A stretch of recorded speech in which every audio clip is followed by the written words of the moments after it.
Good morning. I can see the board secretary has opened the room and people are being admitted. I'll give one moment for folks to join the meeting. I apologize to members of the public for starting a few minutes late. We had some technical difficulties, by the way, that we're still working out. So good morning. Good morning, Commissioners Bonner and soon to be Silveroff, who is joining us, Chief Moore, Mr. Teefank, Madam Secretary, Mr. Inspector General, Mr. City Attorney, and members of the public. Today is May 3rd, 2022. It is 9:34 a.m. and apologies again for the late start of the meeting as we were having some technical difficulties, but this is a special meeting of the Los Angeles Board of Police Commissioners. Madam Secretary, please call the roll. Good morning, Commissioner Briggs absent, Commissioner Decker, Present. Commissioner Bonner, Here. Commissioner Kalanche absent, and Commissioner Sobroff to join us shortly. Thank you. Also present, we have the Executive Director, the Chief of Police, the Inspector General, and the City Attorney. Madam Vice President. Thank you very much, Madam Secretary. Members of the public, members of the department who are present online, we will begin this meeting. We are having some technical difficulties. As soon as Commissioner Sobroff joins us, it will be an official meeting. Nevertheless, we are allowed to proceed and we will proceed. And when Commissioner Sobroff officially joins us, it will become an official meeting, and I'll be sure to make that acknowledgement in the meeting as soon as he does join us. But we do welcome everyone this morning on this call. Just a reminder as to our procedures, all public comment will be heard during item 2 on the agenda, to which we will dedicate a total of 45 minutes for public comment. Members of the public will have 1 minute per agenda item for a maximum of 2 minutes total. And at the request of the speaker, will be given 1 additional minute for general public comment for a maximum of 3 minutes total. Members of the public who do choose to participate in public comment are reminded that they can speak to any item on the agenda or any matter within the jurisdiction of the Board of Police Commissioners. Public comment is your opportunity to address the board. You are free to express your opinion on matters that are pending before the board, or generally express when you agree or disagree with other opinions expressed. However, directing your comments to other individuals who have spoken or attacking others who have expressed their opinions shall be deemed off topic, and your public comment period will be concluded. Members of the public, if you choose to participate in the public comment portion of the agenda, you can participate in this meeting in one of the number of ways that are outlined on the agenda. With that, I will turn to the agenda and the report of the Chief of Police. Chief, I apologize in advance. When Commissioner Sobroff joins, I will interrupt you just to acknowledge that we have Absolutely. a quorum. Thank you, sir. No worries. Absolutely. I'll watch the screen as well for his arrival.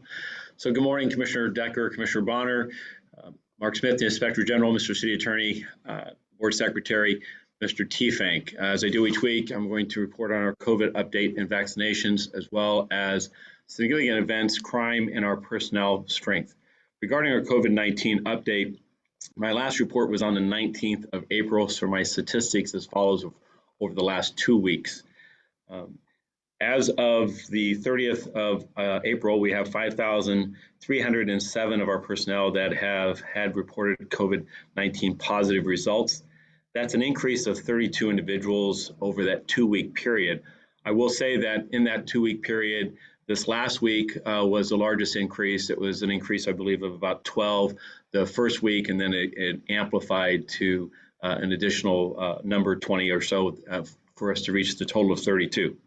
Of the 32 that have tested positive, 26 have been previously fully vaccinated. There are no additional hospitalizations. We still have 1 individual that remains in critical condition, recovering, my prayers, from this COVID disease. We have 54 of our personnel that are home. As a reminder, any positive COVID test requires the individual to be away from the workplace, typically for about a 10-day period of time. That 54 is an increase of approximately 22. And Chief, my apologies. No worries. but we now have a quorum and it's an official meeting. So thank you, Chief, for your patience. Appreciate I it. apologize, everybody. I had a crazy technical problem here this morning. Go ahead, Chief. I'm sorry. We understand. Commissioner Soboroff, welcome, and Chief, again, Nope, apologies. I was, again, just concluding my remarks regarding COVID, that this 54 that we have at home, again, one is hospitalized. I'm grateful that these additional cases, symptoms do appear to be mild, certainly much milder than the earlier variants that we were experiencing. The risk of COVID, however, is still real. We have the 54 that are home is an increase of 22 from the last time I reported. I am also grateful that with these impacts, however, we've continue to be able to maintain our essential duties and details such as patrol and our investigative resources. Regarding this last week, there's 5 different events I'd like to bring attention to, as well as discuss some categorical use of force that involve 3 non-intentional or non-tactical discharges. That's a firing of a handgun during something other than a police operation, and 1 in custody death. Regarding the significant events of this last week, yesterday, actually Sunday and into Monday, I attended the California Peace Officers Memorial Service in Sacramento, along with a contingent of Los Angeles police officers. This memorial was part of our annual Police Week events across the United States. And with me were the widows of Officer Jose and Zora. Heather attended with me, as well as Megan, who was the widow of Valentino Martinez, both officers we lost in 2019 and in 2020 and 2021. Those 2 names, as well as 34 other names of police officers from throughout California, were placed on the memorial. I want to extend my appreciation to the Los Angeles Police Protective League, who worked with Captain Steve Embrick and led this platoon to Sacramento on Sunday to attend a candlelight vigil on Sunday night, and then the services that included the California State Governor Gavin Newsom, as well as Attorney General Ron Bonta as speakers and presenters to the survivors of our fallen. This last week, I also want to thank the Bureau of Justice Assistance from the Department of Justice, who chose Los Angeles to host the announcement of their Knowledge Lab, a lab that is a nationwide effort on the part of Department of Justice, Bureau of Justice Assistance, to provide research on policing that is peer-reviewed, demonstrates strategies that through research have shown to improve public safety, public trust, to lower the use of police use of force, and as well as improve officer wellness and well-being. The offer also, with this launching of this lab, will be announcing and identifying expert technical assistance that's available to agencies across the United States. Attending this, the 2-day session, and Commissioner Vice President Decker, thank you for being there and your opening remarks. But joining there also was the Associate Attorney General, Vanita Gupta, as well as the Director of BJA, Carlton Moore, and his assistant, Kristen Mahoney. We had researchers, we had university level professors, as well as senior level law enforcement executives, as well as thought leaders throughout our profession that attended. I'm grateful for their ability to be there for the 2-day period and for our discussions and reviewing the state of policing today and really the future of policing. How do we continue to invest in our communities, invest in policing at a time where we see an increase in violence in the aftermath of this pandemic, as well as our strategies that we look to, while also recognize the important and critical issue is not just the instance of crime, but the essence of trust in each of our communities, that we ensure that strategies that we try and invoke we recognize our past and we demonstrate a sensitivity that we not fall prey to resorting to perhaps strategies that we saw in years past that had an undermining effect on particularly communities of color that are disproportionately impacted by this violence. And sometimes as police have responded in years past in order to quell that or to address that, have actually caused more harm between the police and community relations than actual good. So it was a good breather in a sense of a couple of days. I was happy to attend it, be a member of a couple of different panels, and also hear from some real thought leaders in our profession about the path forward, things to keep in mind. This last Thursday, we had our Los Angeles Women's Peace Officer and Associates Professional Training Symposium with more than 600 of our personnel, as well as personnel from USC, Office of Public Safety, Long Beach Police, and others attended this day-long symposium. Again, Commissioner Decker, thank you for providing your opening remarks to that session. It was an opportunity for primarily the women in our organization, both our sworn members as well as our professional civilian work class, to come together and see and support one another in the efforts of equality and inclusion in this, what has historically been a male-dominated profession. It was an honor to speak before them and renew our commitment as a department to pursue equity in this organization so that women throughout all of our ranks and all of our professional classes have opportunities to excel and to demonstrate their certain capable abilities to lead at this time in law enforcement. On that same day, I attended the Budget and Finance Committee for the upcoming fiscal year 22-23. The mayor's proposed budget has been released, and in the department and our review of it, the committee's meeting was our opportunity to talk before the budget committee. We spent a couple hours there responding to questions and providing information relative to the proposal. I am encouraged by the proposal of the mayor's budget. It is my hope that the council will pass it as it's detailed. It does provide additional staffing for some of the positions that we've lost over this last 2-year period, both in our sworn and civilian ranks, as well as fully funding our overtime account and providing for critical necessary equipment, particularly our vehicles. Now, there were some details that were provided relative to some gaps. For instance, our Olympic planning group, which was projected to begin this coming January, did not make the mayor's budget, as well as cybersecurity resources needed to ensure the safety of all of our network equipment, the handheld devices, and other resources that we use in our day-to-day operations, necessary licensing for our network systems, and then lastly, civilian staffing for custody services and communications division. Again, I'm encouraged by the questions posed by the council members in support of public safety, in support of the renewal of our staffing and critical needs to ensure that as we move forward, that we can provide for the appropriate services to ensure that this remains a safe and secure city. And we address this increase in violent crime, as well as some of the other challenges we've seen, for instance, with areas experiencing homelessness. Lastly, Sunday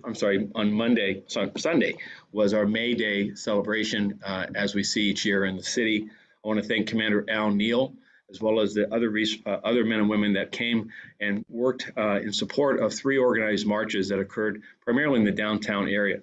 Report that they were all peaceful. They were their demonstrations as they marched about the downtown area in the Civic Center, where it was without incident. And I'm grateful for that. I'm grateful for their work with the organizers, with the police, as well as the Department of Transportation and the fire department to ensure that everyone had a safe day, as well as to ensure that their voices could be heard and that their messages communicated.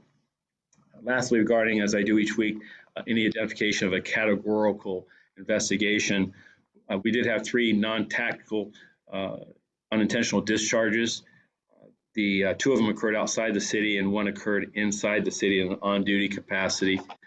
Before I go into them, I just want to comment that 3 is a unique number over a 2-week period. However, our average year-to-date is typically just under 3. Currently, this number, previous to this time, we had 0. So we're essentially at our average, but we are looking at each of these instances to see if there's any overlap or is this more of a coincidence or may identify an underlying issue. Regarding the 3 instances, the first one occurred, again, as I said, outside the city limits on the 22nd of April at approximately 11:15 at night. There, an off-duty police officer 1, this is a person who is on probation just out of the academy, was assigned to Hollenbeck Division, experienced a non-tactical negligent discharge while inside his residence. According to the officer, while he was removing his off-duty weapon from a holster, he inadvertently fired the pistol into his bedroom wall. The round penetrated the shared wall, landing into an adjacent apartment. The officer was alone in his residence, and fortunately, the neighbor was not home at the time of this incident, and no one was injured as a result of this. As a reminder for the public, anytime there is a a discharge of a firearm, non-tactical, unintentional, or otherwise. These result in a force investigation division investigation. They responded that night to the scene, involving compelled interviews with the involved officer, gathering of any physical evidence at the scene to identify the facts and circumstances of how this occurred. The second event is an in-custody death that occurred in Olympic Division on the 24th of April at approximately 8 o'clock at night. Earlier that day at approximately 4:40, a community member walked into the Olympic Community Police Station and advised desk officers that a vehicle was parked in the visitors' parking lot and that it was on fire. Officers went out to the parking lot and found a black Toyota Camry engulfed in flames. A community member then pointed out to an individual, Marcelo Ovalas, a male Hispanic, 24 years of age, identifying him as being involved with the burning vehicle. Believing Ovalas was a suspect of a crime, officers approached and handcuffed him without incident. Mr. Ovalas appeared to be having a medical emergency and was transported to Good Samaritan Hospital, where he was pronounced deceased some 3 hours later at 8:03 hours at night. The vehicle, a black 1998 Toyota Camry, was severely damaged by the fire, and there was some associated damage to the station as well. It was identified that that vehicle did belong to Mr. Marcelo Ovalas. The vehicle is being held for evidence by Force Investigation Division. No one, unfortunately, was injured as a result of the fire. Again, this is a Force Investigation Division into the circumstances of Mr. Ovalas' death. And a report will be brought before the Commission with the underlying factors of what was involved in this incident, as well as the actions of the officers involved. The second non-tactical unintentional discharge occurred again outside the city limits, occurred on the 27th of April at approximately 3:25 at night in the afternoon. On that day, an off-duty police officer assigned to Olympic Division had this non-tactical unintentional discharge while inside his residence. The officer had just finished cleaning his pistol when he inadvertently fired a round into his bedroom wall. The round also penetrated a shared wall of an adjoining apartment. The officer was alone in his residence.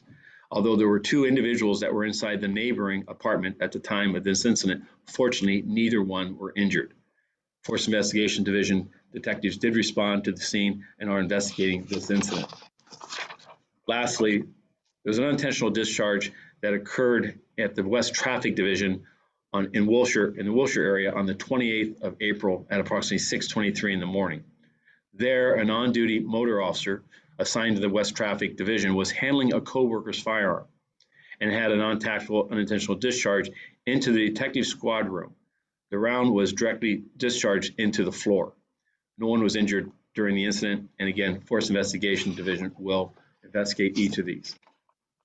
And again, I've asked for a preliminary review in that each of these these discharges, we now have at least an initial scene done and interviews, and I've directed for Deputy Chief Runkunis to speak with me about any identified overlap or instances that would draw attention as to an underlying commonality. I'll report back to the Commission should there be any such anomalies. Next issue is to talk about crime in the state of the city as of the 30th of April.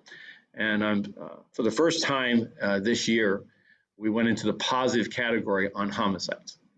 Year to date, we have 122 homicides versus 116 this same time last year. It's an increase of 6 additional homicides. The increase is a result of this past April experiencing a record number, if you will, over the last 4 to 5 years of homicides in a single month. We had 36 homicides this year in the month of April. Last year, that number was 21. And when I look back at earlier years, for instance, in April of 2020, that number was 24. So this is at least a 4-year high. And looking at the driving factors behind it was a spasm of violence that I reported 2 weeks ago in the 77th area, where in the month of April, 77th experienced 11 homicides. The previous year, in 2021, there was 1. And in 2020, that number was 5. As a reminder, I spoke to this commission some 2 weeks ago about a weekend in which we saw a significant number of shooting violence in the 77th area. Some of those did result in homicides and some did not. Our shooting violence in the month of April was also up 33%, with 32 additional shooting victims in the month of April compared to 2021. Significantly, it's a 61% increase, an additional 49 shooting victims in the month of April compared to 2020. Again, the area that we're seeing the increase was in 77th, as well as then followed by Hollenbeck and Newton. And our efforts to combat this has been our outreach and engagement with our grid providers, holding both conference calls and in-person meetings with them to understand their outreach and engagement with the impacted communities.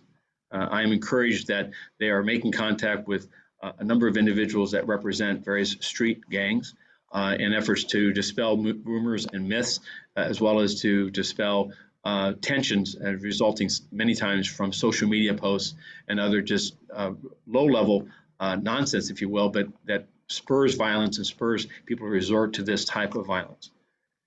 Year to date, for total violence, we now stand at a 7.5% increase versus last year. And over 2020, that's a 15.5% increase. Part 1 crime in all categories, with the exception of rape, is up. We're now at 11.1% increase this year to date for Part 1 crime, and that's an 8.7% increase over a 2-year period. And finally, regarding our shooting violence, we now have 3 additional shooting victims this year versus all year to date last year. Our efforts going forward will continue to be to identify crime trends and series in these pockets of violence. This violence is not uniform around the entire city. We have seen many areas that have remained, as far as particularly homicides and shooting violence, they're at last year's levels or below. However, 2 driving factors have been street violence involving street gangs, turmoil both within the gang set itself, as well as some cross rivalries, including rivalries of gang sets that are outside the city and in the adjoining county area that we're working with the Los Angeles Sheriff's Department, as well as other gang intervention organizations that deal with the county area. The other area that's influencing this has been a series of robberies, instances of robberies. We had a double homicide in the Pacific area that was in the month of April that previously Pacific area the same month had 0. And that double homicide appears where a house was set on fire, that the robbery was a motive. This past weekend, we had a homicide that occurred at a cannabis dispensary that was a robbery that went awry. An individual was shot and killed. That individual may have been one of the perpetrators in that robbery. Our investigation is still continuing in that area. The other last issue that's influencing our violence, and certainly the perception of violence in Los Angeles, is violence is in or around encampments. These are large areas and many times established, and the persons experiencing homelessness as victims and suspects has been a recurring feature these last few years. Presently, they amount to just over 20% of our victims are persons experiencing homelessness. And while that number is down, the pure number is down from last year by about 3 fewer persons experiencing homelessness victims. Nonetheless, I believe it bears emphasis that the city's efforts to provide services, outreach, and engagement to a very at-risk population, as well as to provide ongoing and systematic cleaning of these encampments. And in sensitive areas, once outreach and engagement and cleaning has been done, for individuals for those areas to be posted and for those areas to be enforced is something the department encourages. Areas that are identified as sensitive areas many times have significantly high levels of violence, including shooting violence, aggravated assaults, sexual assaults, as well as robberies. And it is our hope is that the outreach and engagement and these added cleanup services will allow for placement, as well as to resolve a number of these locations. I am encouraged that, as the LA Times reported, and as I've seen, is that when outreach and services and placements are available, as well as ongoing and systematic services of sanitation supplies are there, is that enforcement effort is not needed. We see this both in the downtown Civic Center, we see this on the Venice Beach area, and other locations, Alvarado Park, and etc.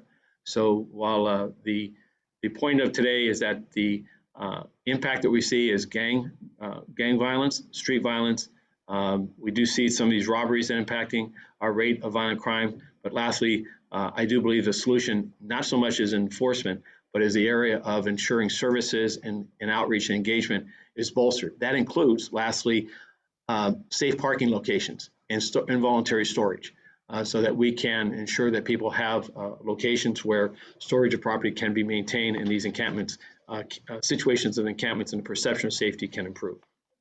Lastly, I have failed to mention the number of officer-involved shootings year-to-date versus last, so let me cover that quickly. There were 6 year-to-date. There's been no change since I last reported. That number was 12 last year, and our 4-year average is 9. The number of fatalities this last year, year-to-date for officer-involved shootings stands at 3. Last year, that number was 4. Our average is 4-year average is just under 4. Our personnel strength has remained unchanged at 9,375 sworn members, 2,662 civilian professional class employees, and then we have just at 400 reserve officers. That concludes my reports. Thank you. Thank you. Questioners? Commissioner Severoff, I see you. You had a question?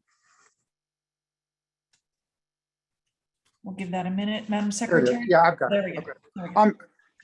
Chief, usually the trends start in the West Coast and go east, but this one started in the Midwest and came west. And I wonder the impacts of fentanyl on crime, on the homicides, on the gang issues, because it's a slow taker here, and now it's really picking up.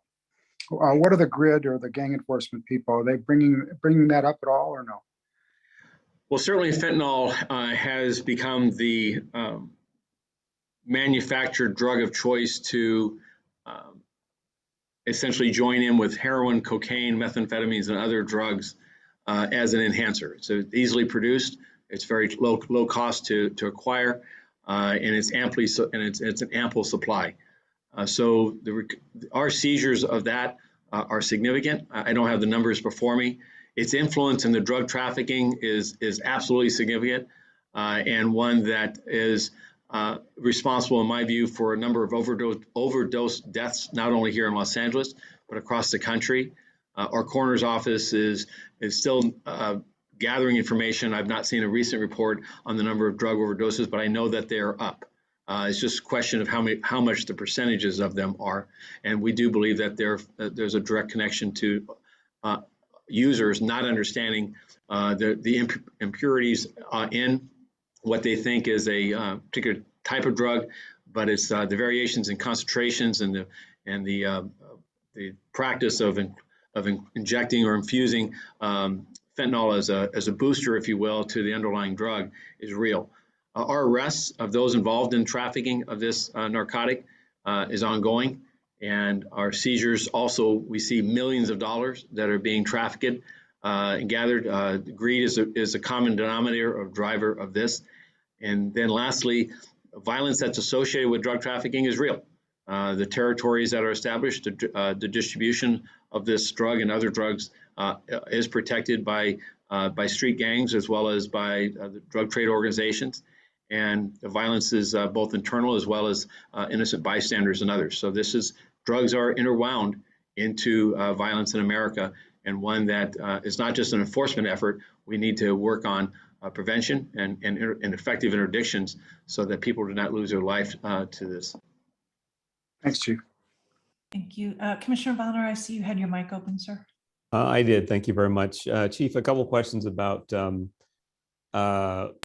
the unintentional discharges, and at least what to me sounds like a spike, if you will, in those, and very troubling for a lot of reasons. But the two questions: one is that you mentioned that you had Chief Rumkunis and others looking at potential commonalities, but aside from any potential commonalities in the three that you mentioned, what is the broader look really just across the organization to understand the risk and causation, if you will? I mean, maybe that's implied in what you're looking at, but In other words, one view might be you're looking at 3 to see if there's anything, common amongst those 3. Another is to look broadly and just understand why is this, why is this, appear to be happening. So is it the broader look, which as well, or only looking at, potential connections with these most recent 3?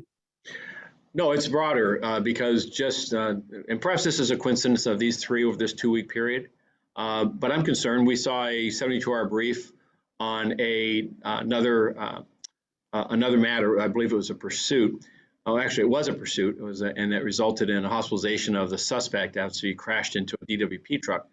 But in looking at the body-worn video of that, as a handgun from the driver of that vehicle was recovered from that vehicle.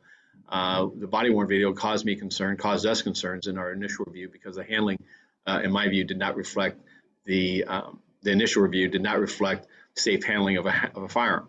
There appeared to be a lack of familiarity on the weapon and how to ensure that it was safe. And so that occurred in a conversation last week. But then we saw these 3 events, each of them in handling a handgun in a manner that results in some negligent fashion. Guns do not fire by themselves. It takes an involvement with an officer and his or her manipulation of that firearm. What I'm looking for is we do monitor the handling of firearms both on duty and off duty, and where they're stored and how they're manipulated or moved about. There are basic firearm rules. They're simple. They're four and straightforward. But we then look at each of these investigations to see what were the violations of those rules. And what were the underlying circumstances that may have contributed. A carelessness or a lack of familiarity would be 2 of the general areas that we've seen in years past where these negligent discharges occur. One, they either don't know the weapon at hand, they don't know its safety features or its means of which to ensure that it does not fire, and they inadvertently pull a trigger or close a slide or something that results in being fired pursuant to the weapon's design and operator error, or a carelessness, a matter of a weapon that's not properly cleaned or held in a manner that results in an unintentional discharge. So these are all areas. And then lastly, we'll look to, in each of these investigations, we look to the state of the mind of the officer. Was the officer under the influence, for instance, of alcohol? Was the officer fatigued? Was the officer paying attention to what he or she was doing? Were they multitasking with other things? So those are all aspects, but more broadly, this is a conversation that's part of our roll call training, and we also do safe handling weapon drills with officers on their required qualifications at our qualification sites, where the safe handling of the weapon has to be demonstrated. And if it's not, it doesn't matter whether or not the targets were struck or not. The person is dequalified, DQ'd from that session, has to retake that qualification exam.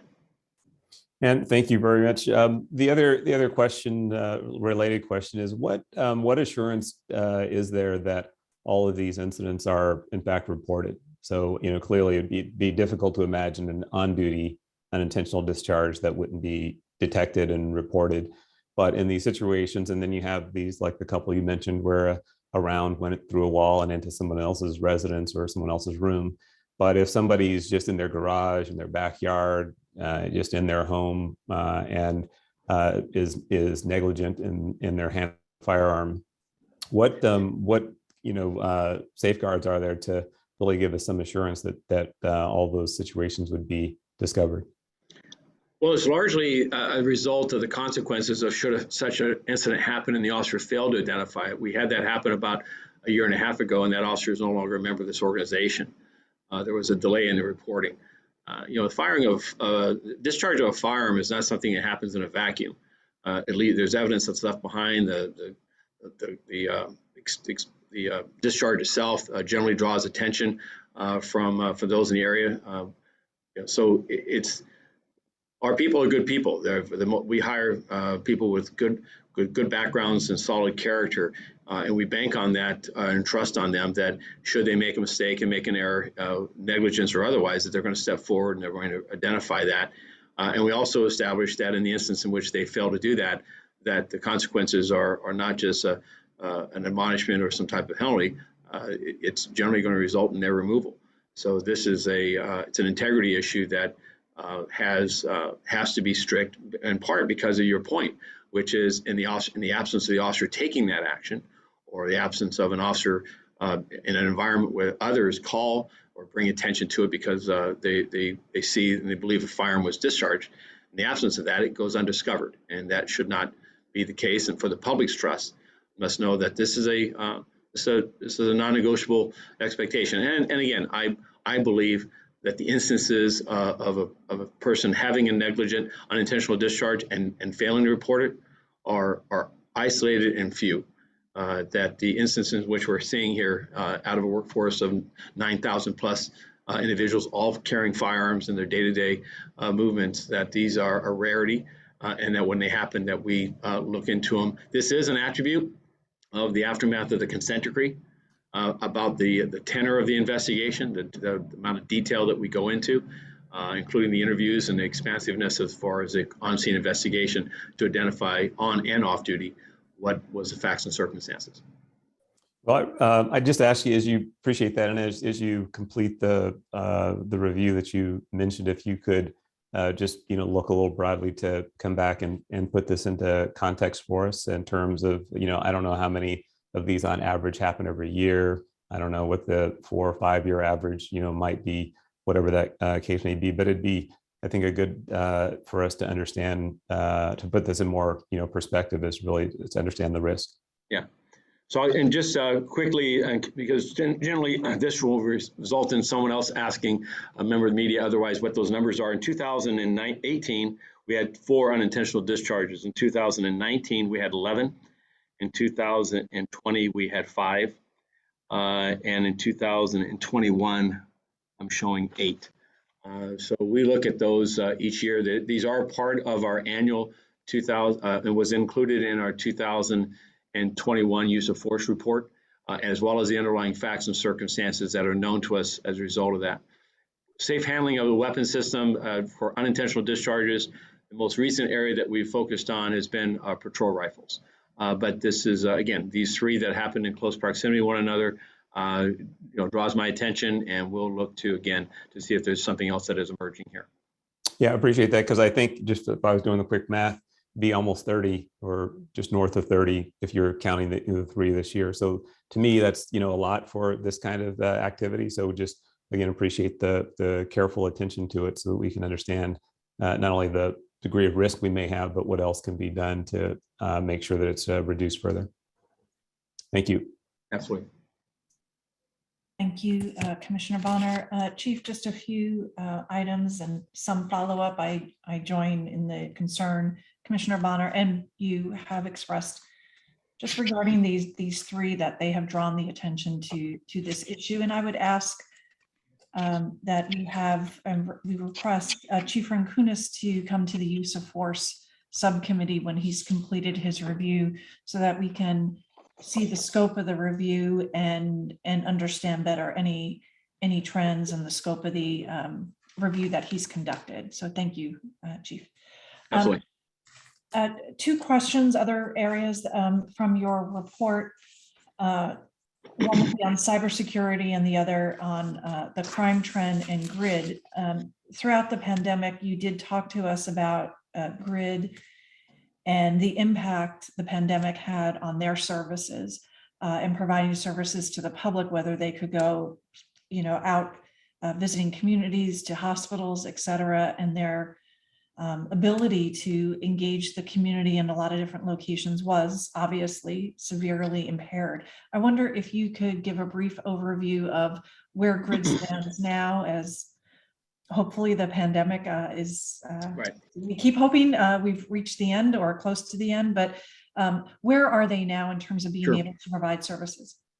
So they have improved significantly and are nearing the pre-pandemic levels. The staffing requirements within, staffing within GRID, hiring, maintaining proficiency of their GRID staff is an ongoing method, or ongoing concern, and one that Reggie Zachary, as a GRID director, works with each of the contract providers. I'm encouraged that they are in the field, they are in the street. To include this past Saturday, where a group of gang interventionists, as well as rival or historically rival gangs, particularly black gangs, gathered in South Park to talk and to pursue a renewal of the 1992 gang truce. In my view, it was in a report I heard back. I want to thank Deputy Chief Gerald Woodyard, Deputy Chief Amata Tangarides, Deputy Chief Mike Orb, that attended in support, as did Mayor Garcetti and Councilmember Price and others, to support not just the event. This was, of course, the day after following the 30-year, I don't like the word, but the anniversary of the civil unrest of 1992, but to draw attention to the 1992 gang truce that existed for some time and in which the city saw a reduction in gang-on-gang violence, particularly black gangs. So GRID is intimate and integral in that engagement. And that, to me, is evidence that they're back in the game, recognizing the threat was real to their personnel, lack of vaccine access at times, personal protective equipment, hospital safeguards. There's a host of reasons that was interfering with gatherings. But they're back in play. Summer Night Lights is coming on in the coming months. It's been expanded this year.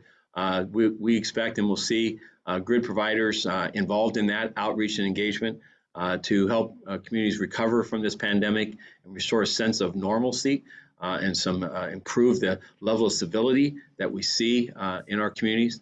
So I'm encouraged by the change and believe that and hope and look to their engagement. We know that their programs work. We know that their intervention can make a difference and does make a difference. And I believe that the coming weeks will show that. Very good. Thank you, Chief. That's very encouraging to hear. My final question is on cybersecurity. You mentioned it briefly in the context of the budget hearings, but I didn't want to just leave it there because it sounded a bit like there wasn't as much support for that effort, and I don't want to leave the impression that the city and the department doesn't have a robust cybersecurity system and protocol. So I wonder if you can comment briefly on that issue, just to ensure the public robust cybersecurity exists. We're just trying to increase the level. So the city has a state-of-the-art cyber intrusion command. It's at our emergency management department. It's 24/7, 365. It looks at all incoming threats from both nation states as well as other criminal actors on the city's infrastructure. It also works in its detection to work with private industry, particularly our financial industries and others. So whether it's our utilities, our transportation systems, such as our transit or airport or port operations, or private financial institutions, commerce, that this is a cyber intrusion command that I believe is a model for across America. With that said, ITA, Information Technology Agency, has a global responsibility for all of the city's 40+ departments and the cybersecurity. Within the Los Angeles Police Department, we have an Information Technology Bureau that our budget request for this year was to establish a unique cybersecurity officer, a person that would be responsible for the thousands of devices, computers, handheld, and other electronic devices that interact with the web. And as they work with Intel or systems within the organization, they also go into the public sphere. And we see ransomware and we see cyber attacks and hacks. We certainly know that these actors are trying to get into this department. We've seen major police departments across America fall prey to a cyber attack, to ransomware. This was an effort that I still support, and we did have good discussions with the council as to establish it as an added safeguard. Cyber remains one of the top 3 threats on the American landscape for national security, and local officials are continually warned and admonished to ensure that its infrastructure is safeguarded, kept up to date, and fortified. And certainly we've seen with the Ukrainian war, the nature of the strikes and hits increased. This was a direct conversation that Director of the FBI, Christopher Wray, had on 60 Minutes. His presentation and appearance, I believe, was about 10 days ago. So it is something that it is not every budget request is obviously a significant one and was one area of interest by council members. And I also appreciate that the mayor and our city has many difficult choices to make. And I'm again encouraged that overall this is a budget that I believe it's invested in Los Angeles and public safety of Los Angeles. I draw attention to these gaps as we do, as we're asked, as there are areas that we requested the budget that was approved by this commission. I felt also obligated to advise you as to areas that were not did not make the mayor's budget. Very much appreciate that, Chief. It's important we monitor that as we as the budget process continues. So thank you for that.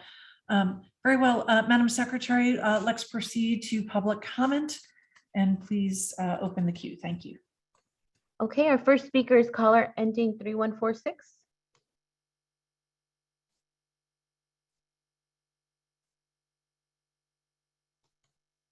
Caller 3146, you're on.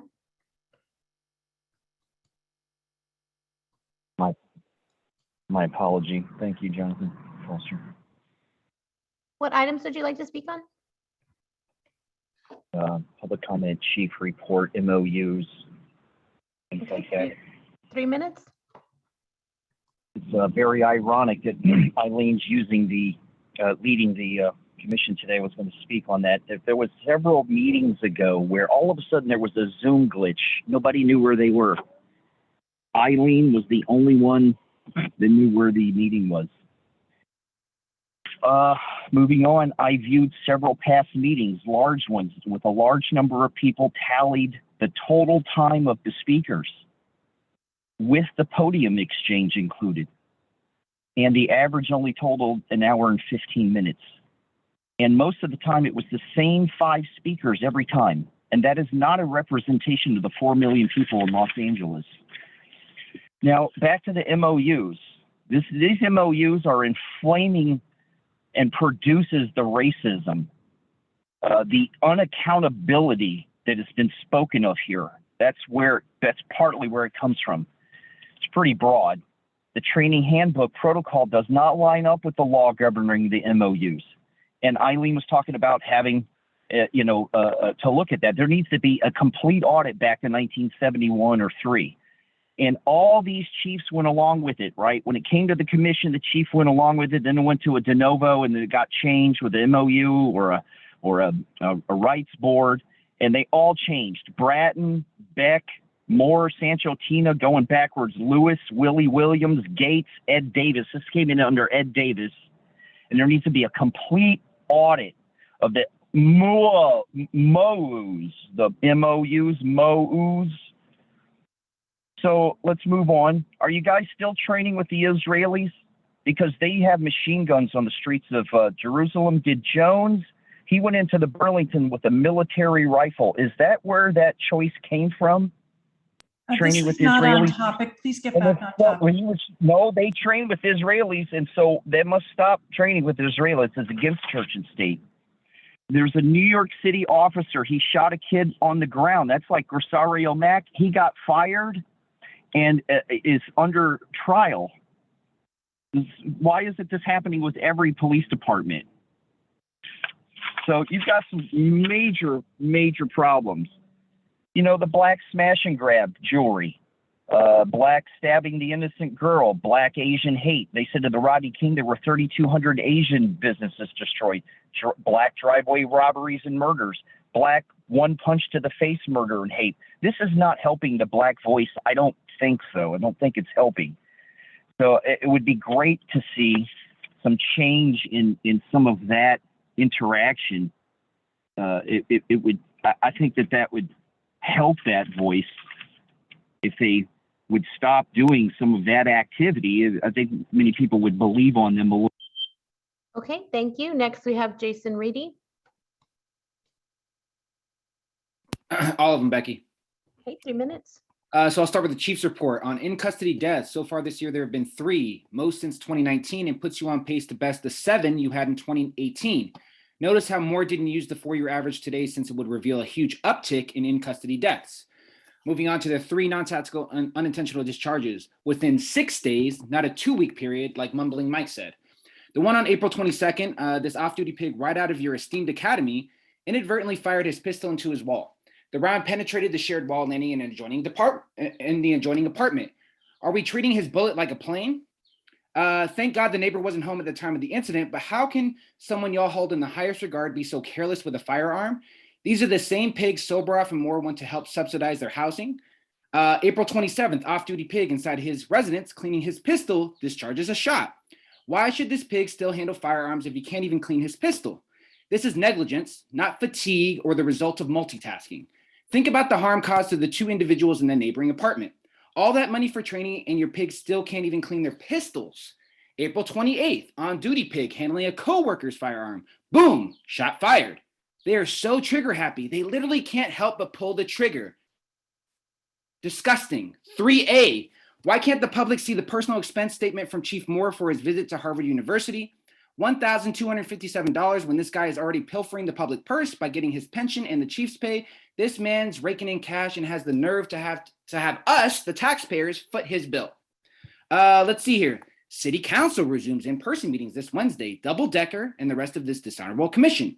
You made it clear during the March 1st meeting that you looked for guidance from the City Council and LA County Health Department on reopening your meetings to in-person. Even T-Stink said that this commission would make its decision on convening in person by following City Council's lead. De La Guerra said when it comes to risk, y'all would look to City Council as they were an important component in the decision-making process. So what gives? This should have been agendized today, and we should be returning to in-person meetings next Tuesday, May 10th.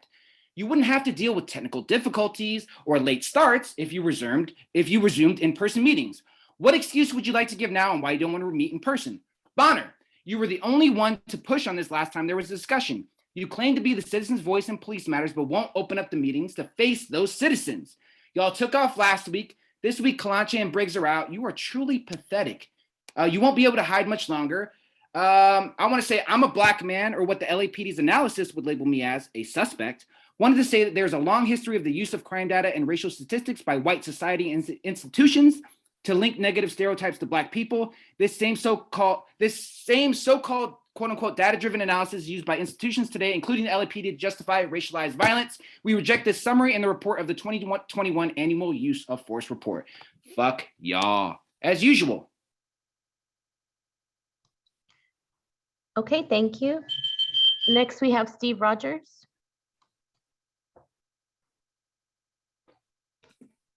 Good morning. Good morning. What items would you like to speak on? All of them, please. Okay, 3 minutes.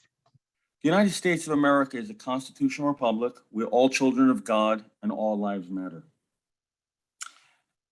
Good leaders know when to change course and know that they don't know everything and sometimes make mistakes. We all have made mistakes. That includes me. And there's nothing wrong in acknowledging them. But when we persist in going down the path of a mistake, then that becomes a major problem. I want you all to write down this name because it's going to be significant in a moment. And the name is Dr. J. Bhattacharya. Bhattacharya spelled Bhattacharya.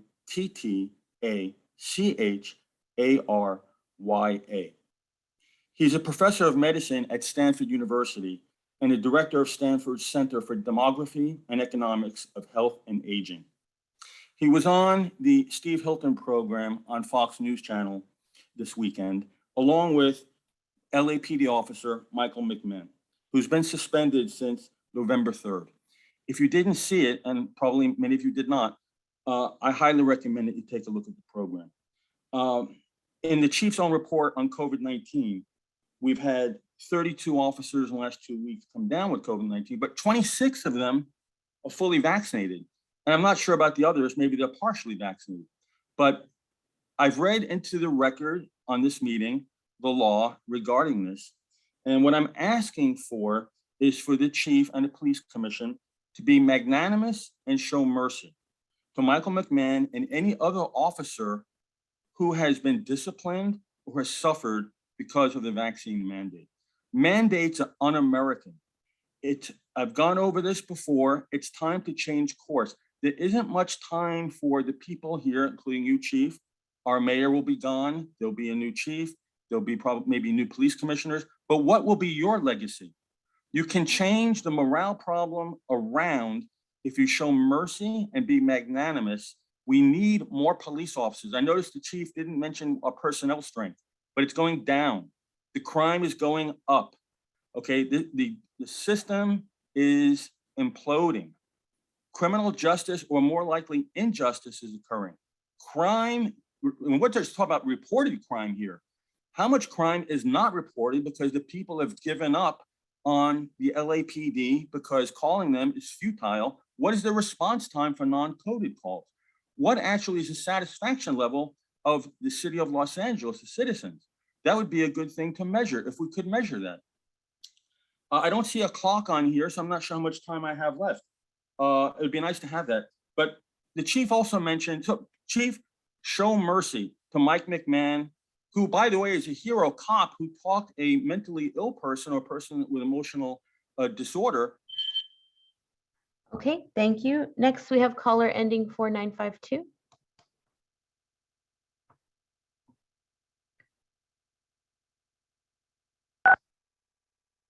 Hi, can you hear me? Hi, yes, what items would you like to speak on? I'm going to speak on all of them. Okay, 3 minutes. Yeah, this is T. Guerra, Stop LAPD Spying Coalition. I wanted to talk about LAPD's use of force report and how this report uses data and data analysis that is all selected and analyzed by LAPD to criminalize community members in order to justify LAPD's use of force and violence against people. And LAPD does this with its data-driven policing programs, and it does it with its so-called data analysis and reports. It only uses such information, hand-selected and represented in such a way to justify the fact that LAPD predominantly and relentlessly over generations predominantly polices and surveils Black, brown, and poor community members, and predominantly uses force against Black, brown, and poor community members and communities. And what is absent from all of this analysis is how LAPD, and assisted by City Council, are the ones defining and upholding what is crime, this definition of what is crime. LAPD and City Council are the ones upholding what gets policed and prosecuted as crime. And we also see a lack of analysis when it comes to how LAPD and City Council, so-called city leadership, actually contribute to and help create and perpetuate those conditions under which people are criminalized. So we don't see that analysis. What we see instead in all of these pages is LAPD consistently attempting to frame crime through the lens of race and attempting to frame crime through the lens of location, where people actually live. And let's be clear that when LAPD does present a set of data on crime, this is based on LAPD's records, and it is not representative of all crime that occurs or all violence. There are many acts of violence, for instance, that are perpetuated by the city and by police every day, such as the sweeping of an encampment or the destruction of a person's home, person's property, sometimes even throwing away people's medical supplies that happens in a sweep, that is never registered or acknowledged as violence or crime. That doesn't get that same framing as being an act of violence or being criminal because of who is involved in the fact that this is the city acting against a person that is unhoused, a person that is marginalized. So we know that crime is viewed, surveilled, reported, and policed differently based on race. It's surveilled and reported and policed differently based on location, as well as the position and status of the person involved. Nor is this data representative of who has been actually committed crime, who has been found guilty of crime. Instead, it's a presentation of who LAPD believes is a suspect. Yet, it is all presented with this veneer of fact and of analysis, attempting to use the guise of data and data tables, many, many pages of data tables, to invisibilize the racism, the systemic and institutional racism. And none of this is new. It is linked to colonization and to the policing and surveillance of people by race and by ethnicity that has always existed. This is the foundation that policing is built on, and we see it perpetuated today. And we talk about this more in our report by the Stop LAPD Spying Coalition, automating banishment, the surveillance and policing of looted land. Okay, thank you. Next, we have TK. Can you hear me? Hi, yes, what items would you like to speak on? All of them. Okay, 3 minutes. Power and strength to all the families impacted by police violence. More opens with in custody death, praising the LAPPL who backs pigs who murder Black and brown folks, admits Black and brown folks are disproportionately impacted by violence by police when those communities just need resources and less policing, actually no policing. More proudly approves of the mayor's bloated budget to increases when we're in a housing crisis and we need non-law enforcement mental health workers in Black and brown communities. 3 officers discharged their guns, 2 of which were in apartment buildings, that Moore and Soberoff thinks that pigs will make good neighbors and they should get housing subsidies. Again, when we're in a housing crisis and we need money for mental health workers, and he calls it carelessness when it's really just negligence. And he thinks that these pigs have good backgrounds and they're solid characters. Okay, that's a joke. In custody death, Marcelo Ablos, prayers, power, and strength. Car was on fire when having a mental crisis. So the pigs handcuffed him, and God knows what else they did. And he died. Imagine if unarmed mental health workers responded instead, he may still be alive. Moore talks about the 92 riots as if the conditions y'all created were the people's problem, when actually that was a beating of Rodney King and those pigs got acquitted and the people uprise. And then let's talk about Dr. Abdullah, how y'all assaulted this queen and community member and a professor at USC, violently removed her from the mayor's debate. They didn't even give her a chance to stand up when the officers grabbed her arms and limbs and physically hurt her and carried her out, where she teaches at a public forum in a mayor's debate. You are disgusting.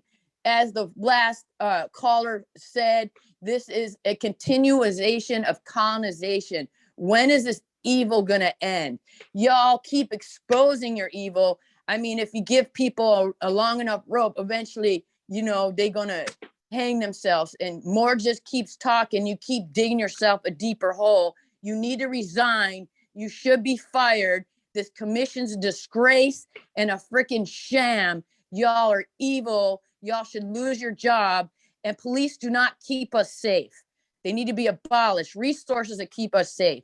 We need that budget to reflect the community's needs, not more evil, right? And y'all you need to go. This shit is a sham. Y'all are evil. It's a joke. Y'all should be fired, lose your job, and fuck y'all. Okay, thank you. Next, we have Q Jean-Marie. Yes, good morning. Good morning. What items would you like to speak on? All of them, please. Okay, 3 minutes. Yeah, these issues don't just magically appear, and we say this over and over again. As it relates to the issues that destabilizes our community, we know that the very first gang, because people love to racialize gangs, and the very first gang in Los Angeles was the spook hunters, white people who hunted down Black folks, and that was the genesis of the gang. That's why Black folks started gangs, and that was the genesis of our gang problem. I'm speaking to this because we need to look at the environment that we're causing. Law enforcement is going to respond, but we are the community wants to deal with the underground issues that affect our community. I would like to lift up the economic violence against under-resourced communities and neglected communities, right? People are houseless. People are under-resourced. The 2 communities that the chief mentioned were the 77th and the houseless community. What do those 2 communities have in common? Neglected communities, under-resourced communities. People don't have no place to live. 30 years after Rodney King was brutalized, it's still clear that our urgency and your urgency is not the same. We are seeking to address this lack of underinvestment and disinvestment and neglect of our communities where crime supposedly is high. As it relates to the budget, the city of Los Angeles has a population of 3.8 million people, but all the communities are not the same and has not been treated the same historically. My question is, where is our budget? Where's the budget for Skid Row? Where's the budget for the houseless in the entire city of Los Angeles? Where's the people's budget? That's what we need. We need a people's budget. I'm sick and tired of hearing them that we want to even bring police from out of town and give them housing when we can't even house the people in our town. And how did the officers determine, as it relates to the gentleman that died in custody, Why did they handcuff him? How did they determine that he was a threat or he was involved in some kind of crime? And all these unintentional discharges. I mean, this whole thing is troubling. We've got to do better. In fact, we got to do different. We have to reimagine what we're doing. At this point, we are insane because we're doing the same thing over and over and over again and expecting different results. I yield my time. Okay, thank you. Next, we have Philip Tabby. Good morning. All items, please. Okay, 3 minutes. Thank you. Bonner is worried about unintentional discharges of officers' firearm. He says there's a spike. How about talking about the real spike? The real spike was posted today. You know, murders are up nearly 40% year to date compared to 2020. They are up 45% since 2019, a steady surge. Shooting victims are up 67% compared to 2020. Overall violent crime up 15.5%. Robbery up 14%. Aggravated assault up 19.5%. I support LAPD, rank and file, but I call into this meeting week after week because of my deep concern for the safety of all Angelenos. Most time it seems like our city is only listening to voices that push tyranny, violence, special agendas, and Marxism. What about all the law-abiding residents of Los Angeles? When will this board show strong leadership to end the illegal practice of mandating experimental shots for our officers? I remember a time only a few years ago when the department talked about constitutional policing. Ever since COVID hit, the discussion about constitutional policing stopped. I haven't heard it mentioned once. One of the items on the agenda today is about ethics. What is not ethical is when a city council member, Monica Rodriguez, has such an influence that she has senior lead officers moved around. She is not law enforcement and needs to mind her own business and stay in her lane. Chief Moore and Alan Hamilton, you both should be ashamed at yourselves for allowing it to happen and lying to the community. I filed a complaint to the Inspector General and requested for you to contact me here in this meeting. I followed all the rules that are on your website, Mark. When will I hear back from you about my complaint? Many should be interviewed about this corruption, and I will not stop until it is addressed. Let's go back to COVID. 54 officers are home and not protecting our streets because of mild symptoms, 32 positive cases, 26 received the experimental jab. Wake up. All officers and city employees, for that matter, that are victims of this tyranny deserve amnesty. On another note, catalytic converter theft are on the rise, and the LAPD's approach to address the community is weak. I'm against these events that etch the VIN number on the CAT converter. What a joke and waste of time when the suspected criminal will just grind off this marking. I call this event a feel-good event that gives the community a false sense of security. Please start listening to the community, pay more attention to your CPABs and not these politicians. You are all public servants to serve us, not yourselves. Don't forget that. Okay, thank you. Next, we have Blue.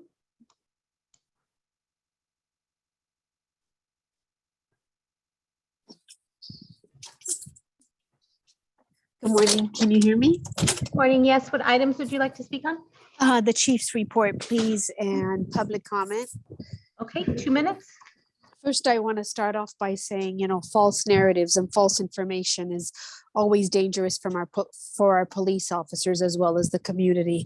If people had their facts straight, they would know that LAPD was not involved in the mayoral incident the other day. So, but again, pointing fingers seems to be the way to go and seems to be, the same scenario every week as we call in. And Chief Moore, I want to say to the police officers that are out quarantining with COVID, it's a shame. It's a shame while the rest of us had the opportunity to work from home and quarantine at home. And, these officers were out in the streets facing people screaming and spitting and hollering in their face with no protection whatsoever. I mean, we've seen somewhere, they were nose to nose with these police officers. Of course, they're going to get sick. Of course they are. No, police don't spread COVID. Unfortunately, it's given to them by the elements and the community. They're out there to protect. So this has to stop. There has to be protection for our police officers. Just, where's the 6 feet distancing in their protection? We get it in grocery stores. We get it in malls, but our officers don't get it. Anyone can approach them and spew at them, and of course they're going to get sick. So until this is put to an end, our officers will be sick, and it's shameful because they work hard, they're out there protecting us, and they're not protected like the rest of us. So with that said, I want to say to every single police officer, yes, we do want you in our communities. We appreciate your services. We appreciate you being out there, and you have a community. 97% of us support you and want you. Go talk to the vendors on Melrose. Go talk to the vendors in Hollywood. Talk to the community and talk to the people. Those are the ones that matter, and we are here for you. Okay, thank you. Next, we have Betty Lay. Good morning. Good morning. What items would you like to speak on?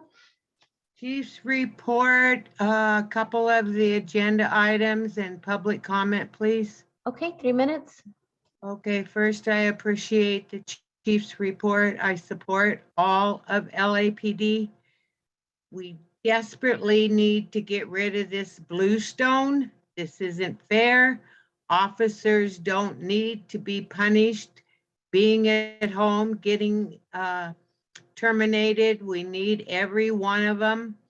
I support agenda items A and agenda items B and C.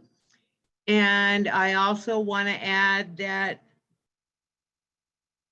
we are doing a lot of praying for one of our highly dedicated LAPD volunteers who's been in the hospital, barely breathing, has been taken off of life support, and prayers go to his family and his blue family as well.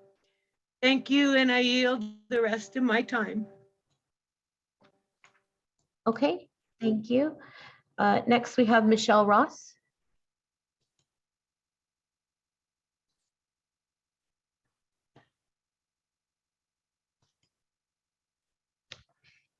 Michelle Ross, you're on. Hello. Hi, what items would you like to speak on? All of them, please. Okay, 3 minutes. Okay, I would like to speak about in regards to the negligent discharge of weapons. If anyone in the public sector did that, it would be a guaranteed charge. Yet we have these officers getting away with this and nothing is being done pretty much. How is it that these guys are being trained hundreds of thousands of dollars with salaries ranging from 80K or so, but yet we're at risk and nothing is pretty much being done? That needs to be addressed at the utmost. That is unacceptable. That is egregious.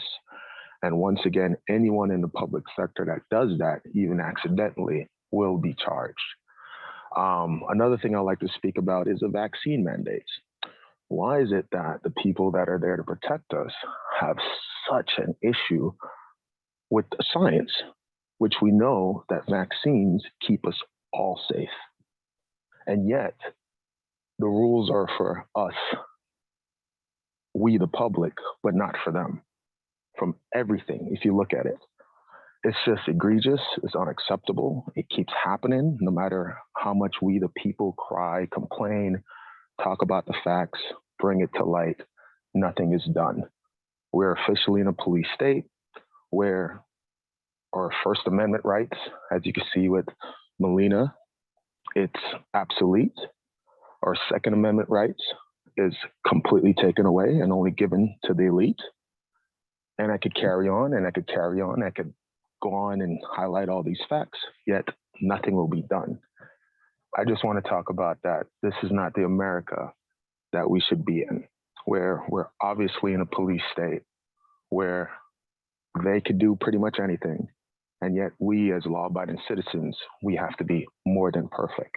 And if even when we're more than perfect, there's still systematic racism and institutions that are there to disrupt or just quality of life.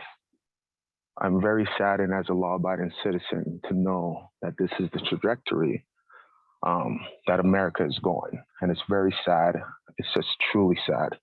I could scream, I could holler, I could highlight facts, data, and every week, nothing is being done. So I just want to say, God bless America.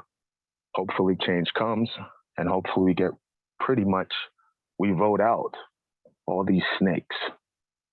I rest my time. God bless America. Okay, thank you. Next, we have EP. Yeah, good morning. Good morning. What items would you like to speak on? All of them. Okay, 3 minutes. Yeah. I just wanted to speak on the fact that this type of attitude amongst the board here, the Civilian Oversight Committee, of essentially excusing and justifying the police's actions, kind of,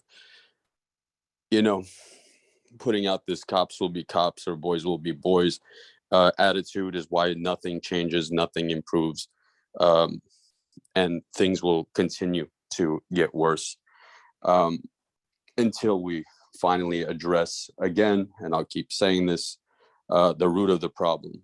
As Pastor Q said earlier, this kind of cycle of insanity needs to be stopped. It needs to be addressed. And having people on the board who are either incapable or unwilling to listen to the community and unwilling to look at the trajectory of policing, the history of policing, and also their current kind of role in the community is why things don't change. I've been going to these boards or these meetings for several years now, and not once has Soboroff, and not just Soboroff, I'm going to be honest, but Soboroff is in many ways kind of the head of this or has a very strong, prominent role. Hold the police accountable. Not once has he suggested doing something outside the box, not once. And I don't believe anyone on this board, with the exception of maybe Bonner, would try something different outside of just giving the police more and more money, because we know that doing that doesn't work. And my question is, if all of these problems, crime, murder, rape, all these problems that are discussed here, if they could be resolved by investing in the community and resources outside the policing, would the people here do any of them? Would they entertain those ideas? Would they actually apply those ideas? And it's sad that it seems like most of the people on this commission, who are supposed to be reflective of the people's will, the community's will, not just protecting policing, not just rubber stamping policing policies and just allowing more to basically say whatever it is he needs to say and just rubber stamping, green lighting more funding for his department. Would they actually entertain ideas and solutions outside of just pumping more money into policing? And I hope one day y'all start listening to the community, because as far as what's been done after the George Floyd uprisings, nothing has been done. And so we're setting ourselves up for another one of those down the road. Have a good day. Mike Soboroff, please quit. Okay, thank you. Next, we have Zach Sherwin. All of them. Okay. Becky, can you start doing that thing again where you tell us who's on deck? It's very helpful for people who are forced to attend this meeting over Zoom. If you were asked not to, I guess I won't be surprised. The last time this commission met was on April 18th. Now there are only 3 of you here and 1 of you has the camera off. So not that it's better when you are all here, but the optics are kind of representative of the hollowness of this civic body. I don't know if drop payments are calculated by the word, but if so, then the city is really getting a terrific ROI on Chief Moore's first retirement. My God, sir, you can talk when you are asked about cybersecurity and fentanyl and other issues that are nowhere near top of mind today. If one of us asked about those things, Decker would sternly tell us we were off topic and cut the mic. Chief Moore said earlier, and I quote, "Our people are good people."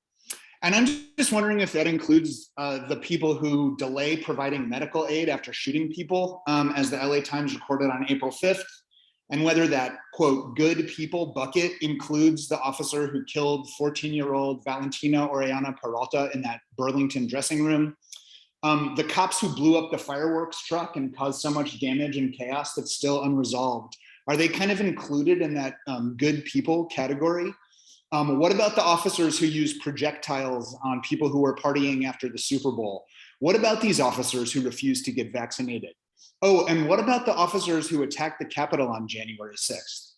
What about the officers who bought stolen guns from the Academy gun store? What about the officers who kill people in custody? What about the ones who are accidentally discharging their guns? What about the LAPD officer who tackled a hit and run suspect and fractured a baby's skull? What about you, Chief Moore, who said that George Floyd's death was on the hands of protesters as much as on the officers who killed him? Are you one of the good people in your description? Does the concept of good people even pertain after a list like this?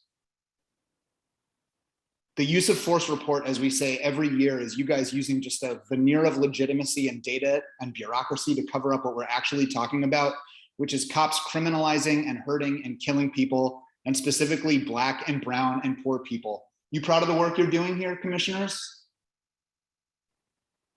People talking about the jab and the vaccine, is that on topic at this point? I'll close by saying that one of the commissioners made a really interesting and insightful and meaningful point earlier when he said, quote, "Usually trends start in the West and go east." What a valuable thing to add to the conversation. What trends definitely don't do is start in the North and go one block south, because city council is meeting again in person and you guys aren't. The cowardice is just glaring. I yield the rest of my time to today's meeting. Okay, thank you. Next, we have Adam. Good morning, Becky. Morning, what items would you like to speak on? Could I speak on all of them today? Yes, 3 minutes. All right. Good morning. Going to the chief's report first, I guess. Chief, we all know that you're really, really, really good with words. But when you were talking about the negligent shootings and, you know, your off-duty cops shooting their apartments up and that kind of thing, you said there were 3 so far in 2021, which were the total last year. But then you said in a rundown of like the last few years, you mentioned 2021 had like 8 or 9. So I guess, you know, less concentration on how good you are at words, and maybe you can borrow some of my first grade daughter's math worksheets to figure that stuff out. I heard you say you're thankful that Garcetti's proposed budget fully funds the overtime account. I'm wondering if that's because your mask-averse officers that keep getting COVID get to stay home for 3 weeks paid while you use overtime to cover their shifts. Chief Moore, in a tweet yesterday, you posted a tweet from LAPD Rampart that celebrated an officer who was photographed in MacArthur Park at 2 different ages as the essence of 21st century policing. Which is fitting, I suppose, as that officer that you were lifting up murdered Samuel Alamillo on June 28th, 2017. And that, I guess, that extra legal murder by the state is considered the essence of 21st century policing, is exemplary of why the Stop LAPD Spying Coalition constantly reminds us that this is a moment in time, not a moment in time, but a continuation of history. Picking up on the use of force report, you noticeably don't include the murder of 14-year-old Valentina Orellana Peralta on the list of officer-involved shootings. So I guess I'll ask, while knowing that LAPD's creation of the phrase of officer-involved shooting is meant to obfuscate the details of state-sanctioned extralegal murder, I'm just wondering how the officer was involved with the murder of Daniel Elena Lopez, but not involved with the murder of Valentina Oriana Peralta.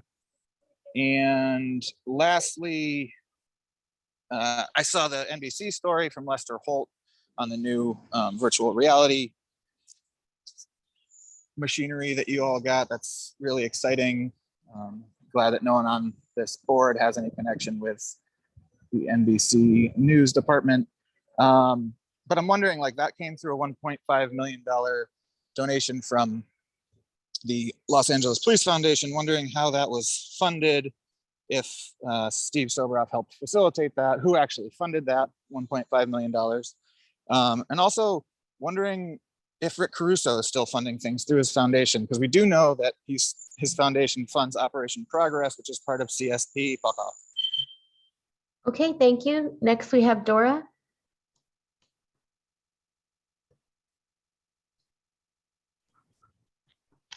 Good morning.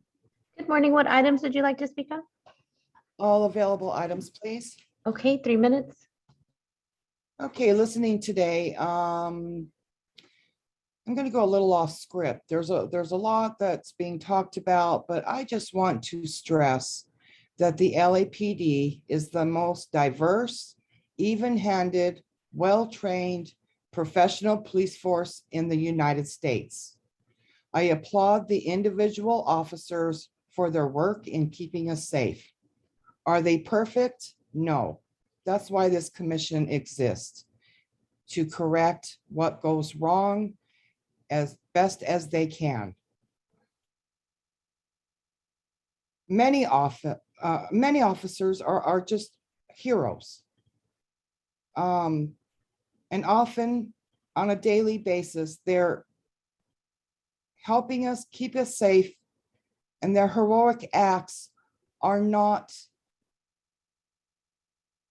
brought forward to what they actually do. Only the airport that went down in the Whiteman area does the acts of officers reach international news. But I am here to tell you that yes, my family has been the recipient of heroics by an off-duty LAPD officer who saved lives of people of all races under extremely dangerous circumstances. So while all these couch commanders call in, no one specifically, and says this went wrong and that went wrong, yes, life is not fair, stuff happens. But I want to be heard loud and clear to all the officers that we appreciate you, we support you, and respect you. Now I'd like to go on to some statements made by our City Health Department, Barbara Ferrer, who has said that the vaccines are not providing the protection we had hoped for, and that natural immunity appears to be a protective and long-lasting. A huge investment of time and money has been put into each officer, and it's a great investment. Don't throw away the baby, don't throw the baby out with the bathwater. Doing so will add to the societal breakdown we are seeing.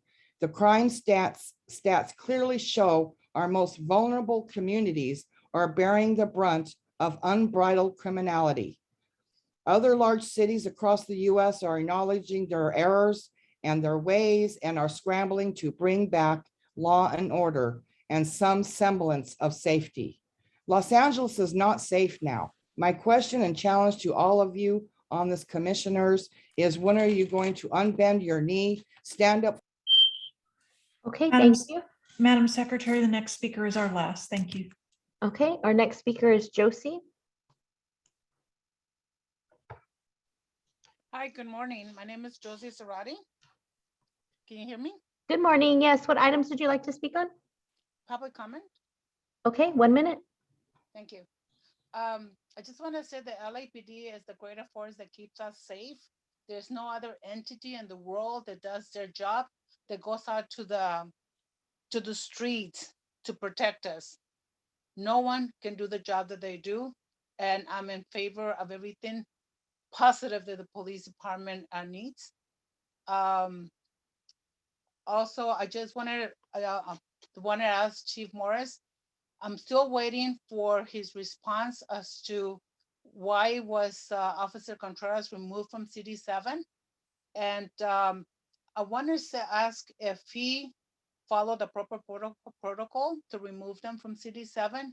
And if it did not, I'd like to know who will be the disciplinary department for that to take action.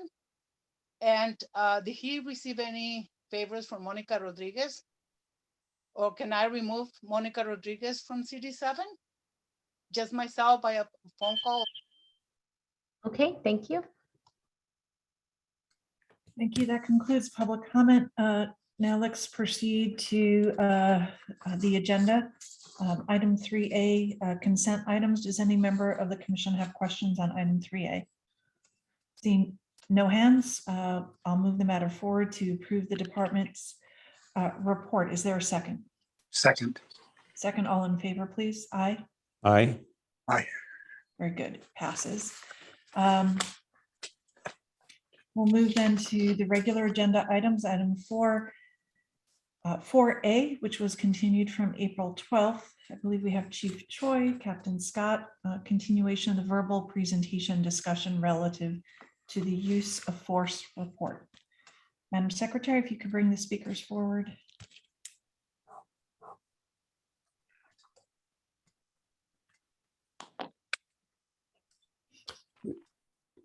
Excuse me, Commissioner Decker. Yes, Just Commissioner Bonner. just a question. I may be reading the agenda incorrectly, but did I hear we're moving to the use of force report? Item 4A, regular agenda item. Perhaps I'm reading it wrong, sir. Do you see something different? No. I think I'm with you, but I was just concerned that I see the other two items that are under 4A as well. I just wanted to make sure they weren't under the consent. So I think I'm with you. No, 4B is the ethics enforcement section report. 4C is then the manual work equity revisions. Yep, got it. Okay. I'm All here. right, very good. All right, so on to 4A then. 4A, Chief Choi. Chief Choi, I know you gave a full presentation last time, but just to hopefully orient all of us and members of the public who didn't have the benefit of hearing that prior presentation, could you just briefly summarize the report?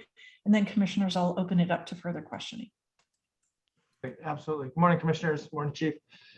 Okay, so brief recap from the report that was presented about 3 weeks ago.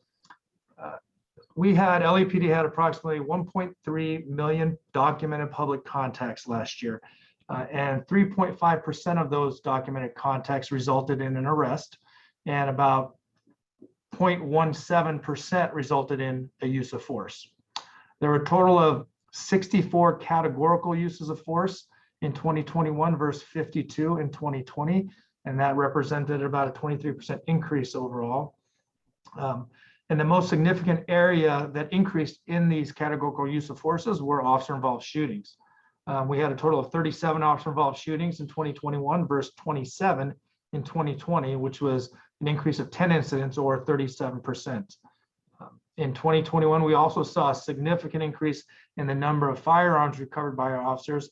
We had 8,661 guns recovered, and that represented a 33% increase over 2020. So going back to the officer-involved shootings, the 37 incidents, we had a significant increase, or some of the trends we identified was an increase in encounters with suspects with edge weapons. We saw 14 OISs in 2021 with suspects with edge weapons versus 7 in 2020. So that represents overall 38% of our suspects of the 37 had an edge weapon. We also saw an increase with officer-involved shootings with individuals experiencing mental illness. We had 15 subjects that had mental illness in 2021 versus 6 in 2020. That represented 41% of all of our suspects in our 37 OISs. And then we saw a significant increase in OISs with subjects experiencing homelessness.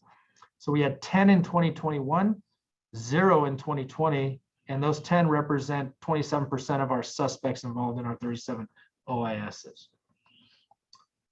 We also saw an average number of officers involved per OIS decline, and then we've seen it continue to decline over the years.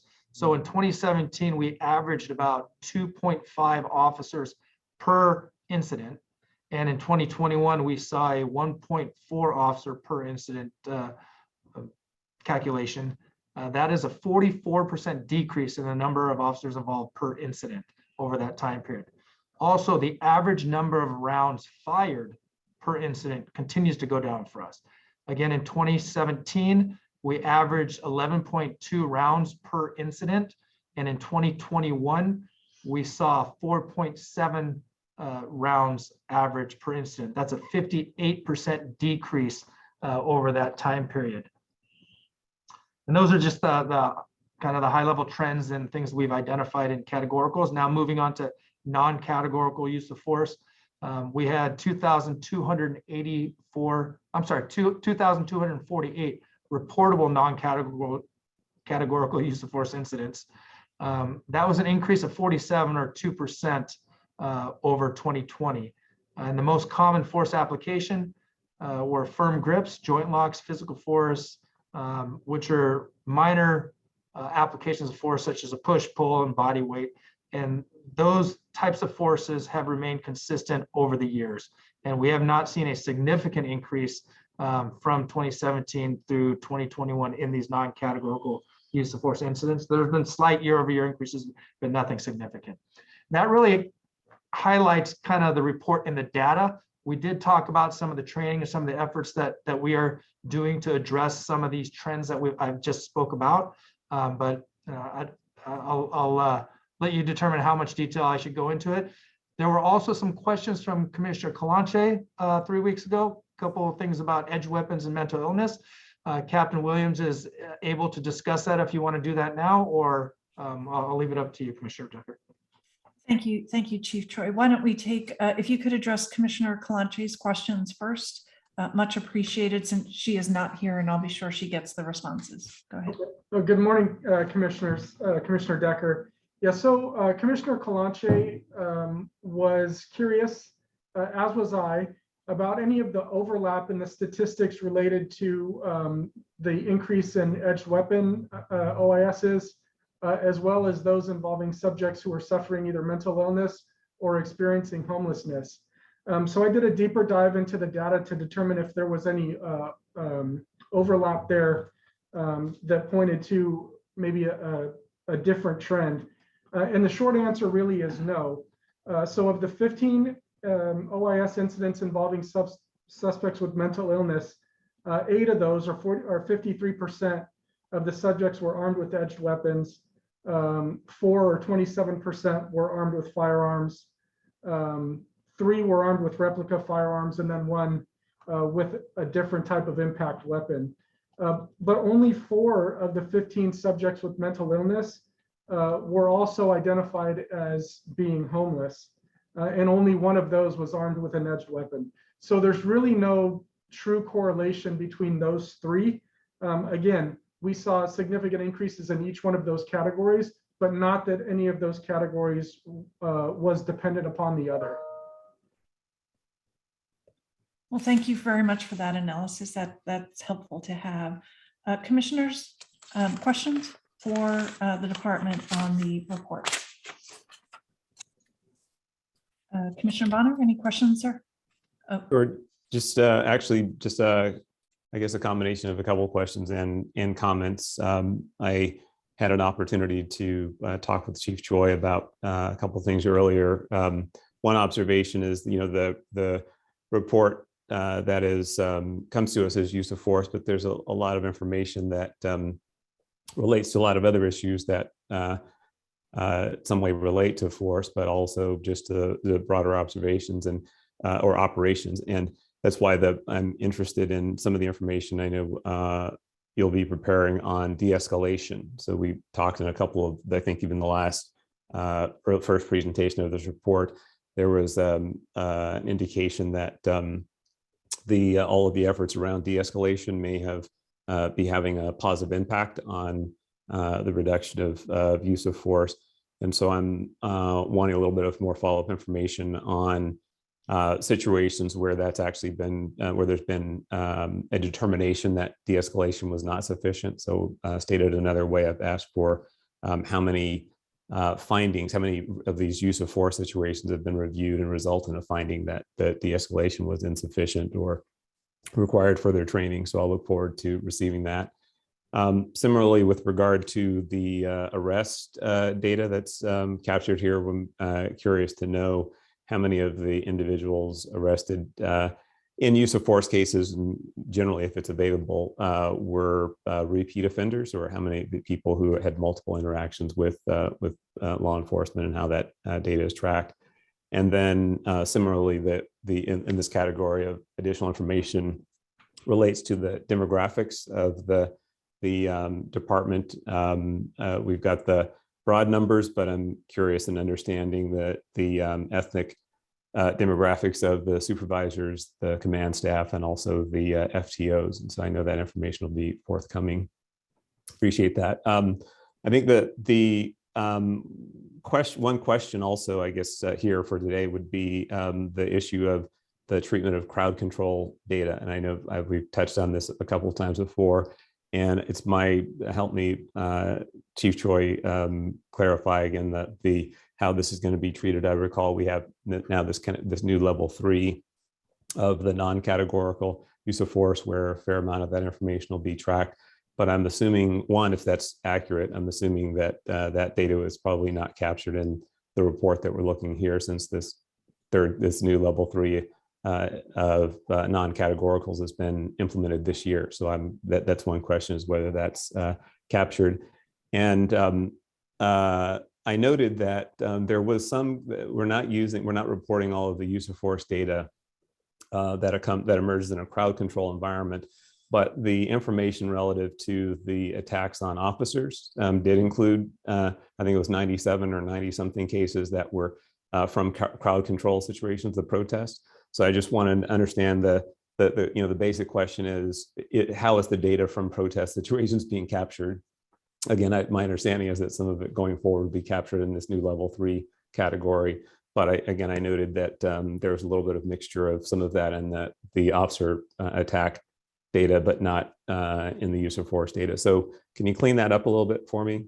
Yes, absolutely. Well, just to start, this level 3, as it's been referred to, or the revised use of force reporting policy, is still in meet and confer with PPL. So I don't want to get into, the board is going to vote on that change. I don't want to get into too much detail in fairness to the PPL.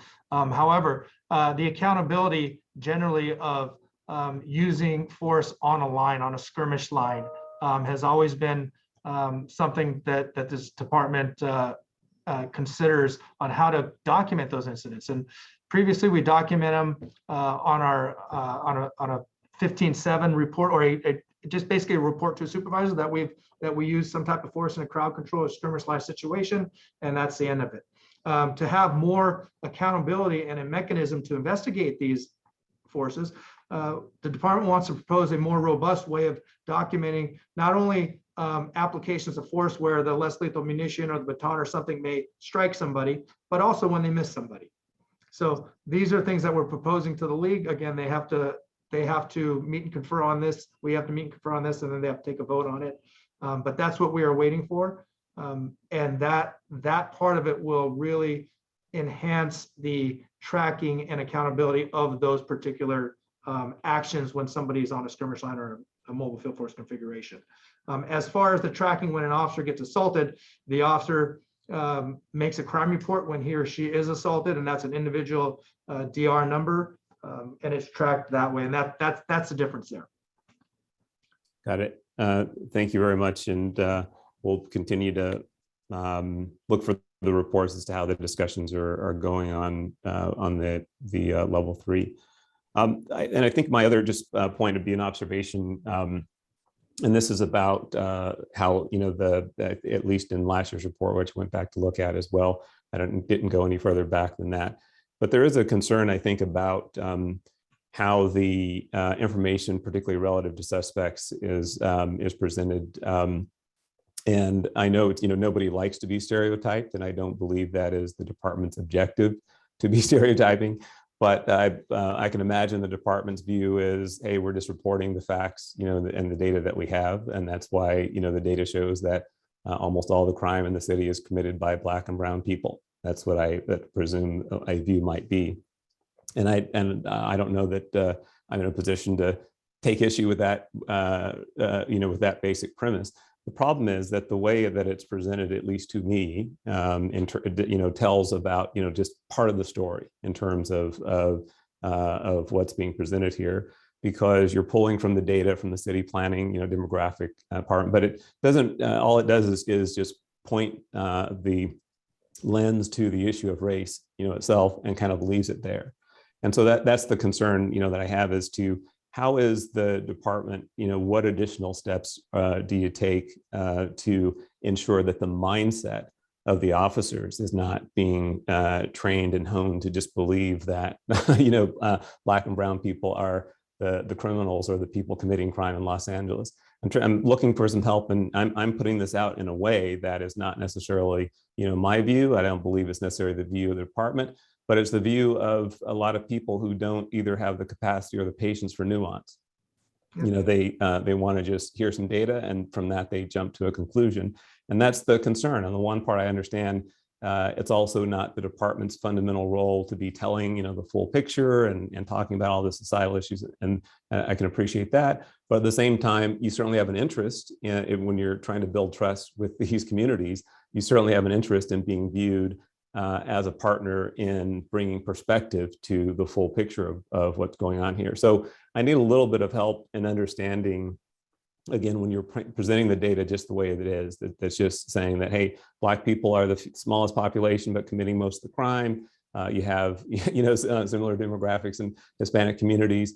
What are you doing to make sure that at least the officers who may or may not have the patience or capacity for nuance don't themselves formulate a mindset that says that Black and brown people are suspicious and to be treated as such when they're encountered on the street? So I've loaded a lot up there, but it, again, to really give an opportunity to understand really what the thinking is in terms of why the information is laid out this way, and whether there could be any additional enhancement to this part of the discussion in future reports, so that it doesn't create the risk of the stereotyping that I'm referring to here. Sure. I'll start us off with just some general comments. As it relates to the demographics and gender makeup and ethnic makeup of individuals that are in this report, all of it is in one place, meaning the suspect demographics, the victim demographics, the department demographics, as well as the city demographics. Now this is done intentionally, so there's no conclusions to be, we don't intend for conclusions to be drawn based on one set of facts. We try to put as much data or information as we can in one place regarding the issue. And again, like you said, Commissioner, they are just the facts. And the suspect demographics are those reported by community members, by victims, by witnesses to the department that we are putting in one area in this report. And it is not meant for that one set of data for somebody to draw conclusions. But as a department, we've been continuing bias policing training. We hold people accountable when complaints of bias policing are made, thorough investigations. So there's a lot of emphasis in not using one demographic or one point in doing our policing. Fair and equitable policing is what we emphasize. We use our body worn. We have multiple tools to investigate and support allegations of bias policing. I think we've done a very robust job, and of course we can improve, but a robust job of ensuring that our police are policing, that our officers are policing as fair and equitable as possible. And that's I'll let, I think Chief wants to make some comments on top of that. And let me say that this is not done in a haphazard or, hey, let's just present this information style. This information that's in this book, which is now 7 years, I believe, in production, continuously seek ways in which we can identify attributes of the data, of the information. And we've been asked repeatedly for every attribute that's in the book, including education and other attributes of mental illness and other circumstances. Critical is that the officer's actions at the moment in which force is used is based upon the facts and circumstances before them. Critical also is that as we prepare those officers, that we select wisely, we provide training and development of officers to understand the biases, both implicit and explicit, to understand the history of law enforcement and its interactions with communities, particularly communities of color, and the weight, if you will, of what they carry for the past, where law enforcement has been biased, has acted stereotypically, or as an agent of the state, has drawn out actions based on a person's ethnicity, sexual orientation, or other identity that were wrong. But yet at the moment which they understand that, and we develop and train and make efforts to restore their thoughtfulness, that they not resort to some stereotypical manner or some cheap, lazy mental process of a person's ethnic or racial identity, therefore means something, is that they're mindful of it, they're aware of it, but they have to act moving forward in that individual instance based on what is before them, not on jumping ahead or justifying their actions based on anything that I've just described. This is an ongoing process, and one I think that, as Assistant Chief Troy indicated, is one of continued development and reinforcing in all of our processes. Procedural justice, the issue of treating people fairly, giving them voice, listening, and ensuring that we're not, again, stereotyping is something. But again, this book, this resource is just that, and it's one that the department is efforting to be responsive to every perspective and concern, and we welcome an opportunity to understand how else it could be presented.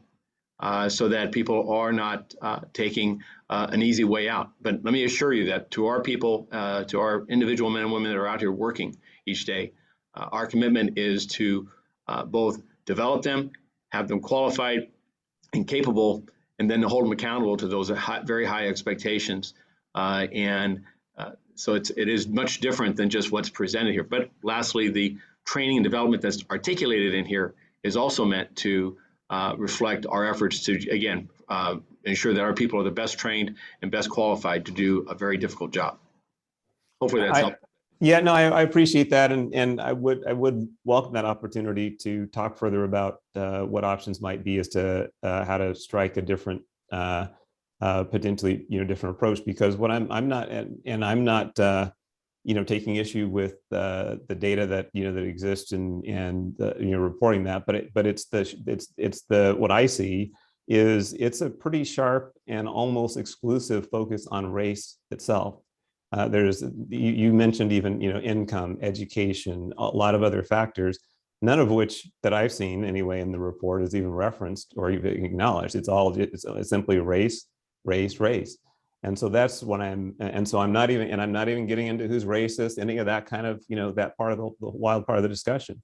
I'm just pointing to the fact that when you only are pointing people's attention to race, you have that very high risk that that's really what they're going to focus on is whether consciously or subconsciously. And so that's what I'm just saying, is that by putting this just sharp focused on race to the almost total exclusion to any other elements of a person's background, because by the data that when I read this, I'm looking on the faces here on the Zoom screen, I'm statistically, more considered more of a risk criminally than anybody else here, right? Because the data says that that as a Black person, I'm more likely than anybody else here involved in some criminal activity in Los Angeles. That's one way someone may read it, if you're only looking at race. So I'm just encouraging us to take another look at how you present what you're trying to present, I understand here, but how you do it in a way also that can see people and crime statistics beyond ethnic race and ethnicity. So it's an observation and a suggestion. It's something that we should continue to look for, or to look at, excuse me. Thank you, Commissioner. I'd be happy to work with you and hear more of your thoughts and discuss this further. Again, we can figure out, see where we can pull some education, income data, and we do have age and gender in there, but some good points. I appreciate that, and I'll be happy to work with you on that. Thank you. Thank you, Commissioner Decker. Thanks, Commissioner Bonner. Commissioner Soboroff, questions, sir? Just further on Commissioner Bonner's point, I mean, other variables, our parents living at home, are kids going to schools with 50 or 60 kids in a class? Are they going to schools without our proximity to gangs? There are a number of other factors, and I think it's a very interesting and valid point. Thank you, Commissioner Bonner. Thank you, Commissioner Soboroff. Appreciate that.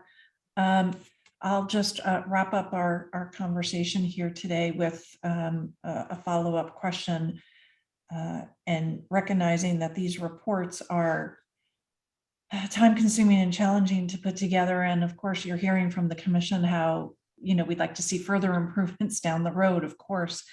And I think what my fellow commissioners have talked about today is very important. Take just a moment to recognize the team of people who spent an enormous amount of effort putting this together. And I did take some time to look at websites of other departments, and I haven't seen a department that presents so much information regarding this. So I do want to acknowledge those who work on it. And while we seek improvement and always seek to present the data in the most informative way and with as much information as possible, first, Chief Choi, to you and your team, thank you for the enormous efforts of putting it together. But the question I have really flows from that when presenting these reports, and it's a lot of data and a lot of information. That's kind of the first step. The important next step is, what are you going to do with it? What lays ahead in the year ahead? What have you as a department learned from this data, and where are you going in terms of working to ensure that not just next year's report is presented in a more robust, even more robust fashion, but that steps are being taken to ensure those numbers we want to move down are moving down. So Chief Choi, if you could comment on that, please. Sure, absolutely. So in the presentation a few weeks ago, we touched on a few of these things, and I'll just go over them. So we saw the trends and the increase in edge weapons, mental illness, homelessness in our officer involved shootings. So for edge weapons, we recognize, we saw this trend kind of in the later part, I think December of 2021. Chief immediately acted on it. He asked Training Bureau to come up with some type of program where we emphasize de-escalation, more on de-escalation and letting less lethal munitions work. For example, we saw several incidents where we had simultaneous deployment of lethal weapons and less lethal weapons. So Training Division created a critical thinking and force mitigation training, which has an emphasis on preservation of life, de-escalation, the command and control, and allowing or letting your less lethal weapons work or tools work. The chief also created a chief's message in January that emphasized this as well. We updated some of our training bulletins regarding self-mutilating individuals, so somebody that's cutting themselves or suicidal, and to ensure that that you don't use these less lethal tools if there's a possibility where a lethal force encounter may come from the use of it. For example, if you don't have sufficient distance or cover and the suspect jumps up and tries to attack you. So those are some of the things we've done to reduce the number of edge weapon encounters. We've also incorporated the 40 millimeter recertification. The 40 millimeter certification, because prior to this, once you take the 40 millimeter training course, you really don't see another training on it until you have to use it in the field. So we incorporated the 40 millimeter in our current shotgun qualification cycle. So every year, these individuals that are certified in the 40 millimeter less lethal ammunition will be able to manipulate and use that weapon system one more time each year to keep them current on their perishable skills. Specifically regarding mentally ill encounters, we continue to train our individuals with MHIT, the mental health intervention training. As of the end of 2021, we had about 4,500 individuals trained in it. We're trying to get the whole department, but with the goal of getting about 90% of those individuals being from patrol trained in it. Let's see, we continue to increase the number of calls that are being diverted through the D.D. Hirsch alternative response call system.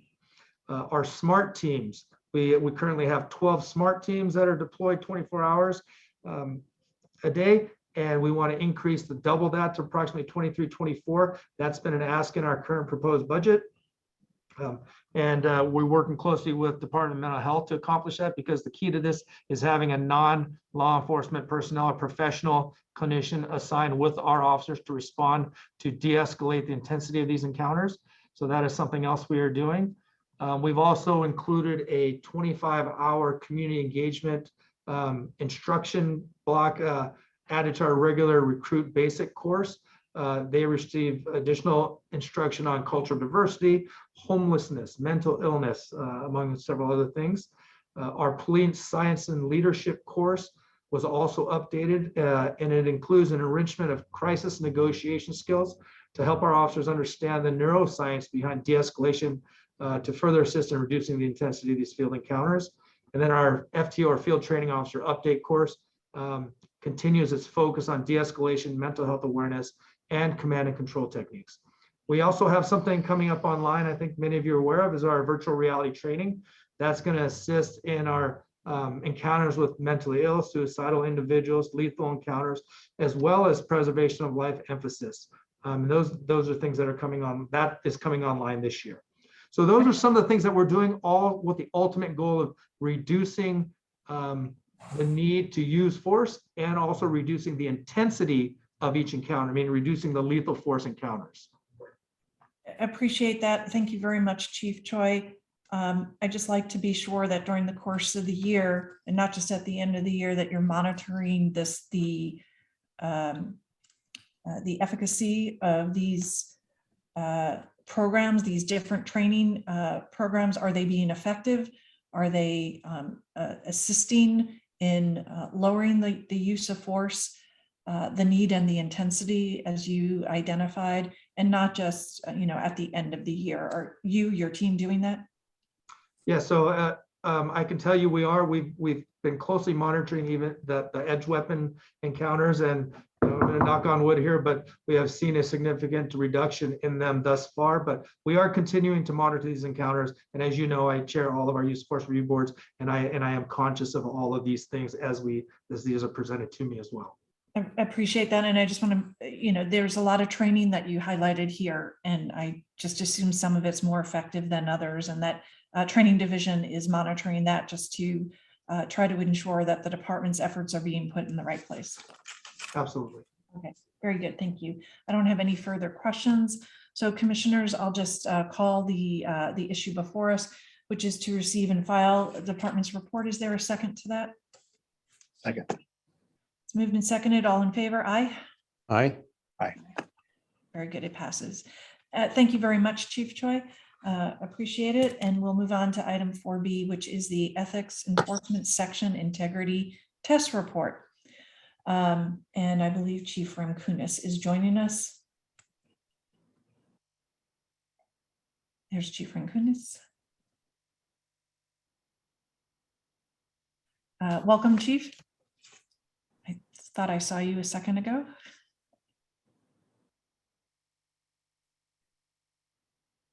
We seem to have lost Chief Ramkunis. If you could bring him back up. There we go. I think we have you back now. Welcome. And Captain, and I see your team. Welcome to all.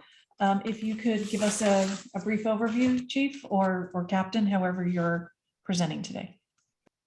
Sure. Good morning, Commissioner Decker, Commissioner Bonner, Inspector General Smith, Chief Moore, Mr. T. Fank, City Attorney.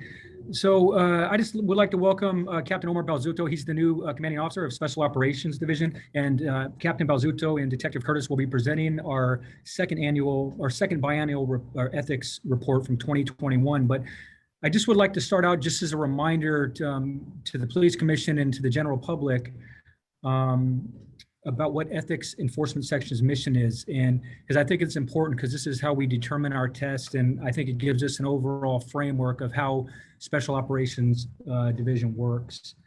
So Ethics Enforcement Division Section's mission is to safeguard the integrity of law enforcement operations within the department by identifying and evaluating any department employee involved in potential at-risk behavior. The goals of ethics enforcement section are to develop objective integrity audits that accurately test an employee's conduct when placed in a situation with the potential for at-risk behavior. Number two, create a tool for investigators to identify and investigate employees involved in potential at-risk behavior. And the third important piece is creating a sense of omnipresence throughout the department to ensure that employees handle each assignment legally and ethically adhering to department policy and procedure. I will now turn it over to Captain Balzuto and Detective Curtis to provide the specifics of the second report. Captain Balzuto. Thank you, Chief, and good morning, everyone. As the Chief mentioned, joining me this morning is Detective Terry Curtis, the officer in charge of our ethics enforcement section. So I'm going to start with some brief highlights of our productivity last year, followed with a breakdown of the key data points from quarters 3 and 4 of 2021, and then we'll conclude with any questions we can answer for the group. So 2021 concluded a 3-year high for SOD in terms of overall productivity, as we finished the year with 189 total integrity tests.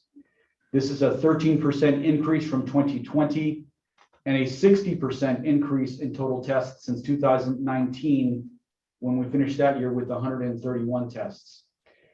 Aligned with our mission and purpose, constitutional policing continued to be the core test focus for us in 2021, as we saw a 28% increase in the number of employees evaluated for constitutional stops as compared to 2020. And a typical test within this category entails evaluating merits of a stop, proper documentation and articulation, ensuring an FDR is completed accurately, followed by a body-worn video review. So overall, great standards-based work being done by Detective Curtis and the ethics enforcement team. So breaking down our test results for quarters 3 and 4 of 2021, 6 of our 93 total operations, or 6.5%, were classified as fails.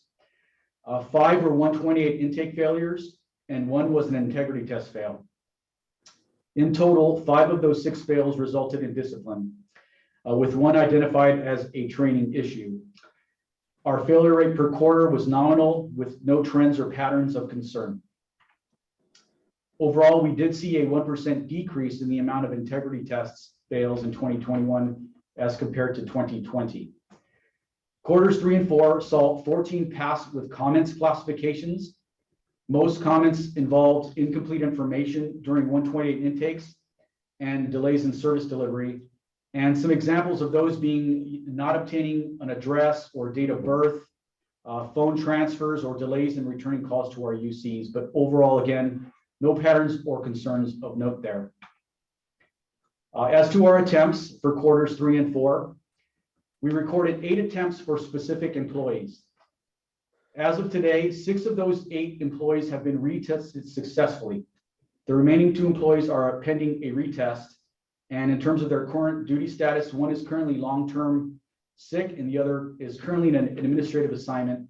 But a point of emphasis on our attempts: if after multiple efforts at retesting, we cannot complete an operation, we simply place that employee in our radar file for a revisit at a later date. And in some instances, this can take several weeks, but we don't forget about that employee. We tested in 19 of 21 commands last year with a balanced distribution between geographic bureaus. We also had a proportion test distribution within our traffic and transit divisions, as well as detective bureau. No trend or pattern with any particular command or bureau. Moving to our test versus rank distribution for 2021, 70% of our tests involved the rank of police officer. The police officer rank accounts for roughly 67% of our sworn population, so we were well calibrated there. For the remaining rank distribution, our test calibration within our sergeant and command ranks was balanced. Detectives, lieutenants, and civilians had a lower test average, but this was on par and not unusual from prior periods, given the nature of these assignments and less field access we have to them. That said, we did improve our testing percentage for detectives from 2020 to 2021 by 1.5%.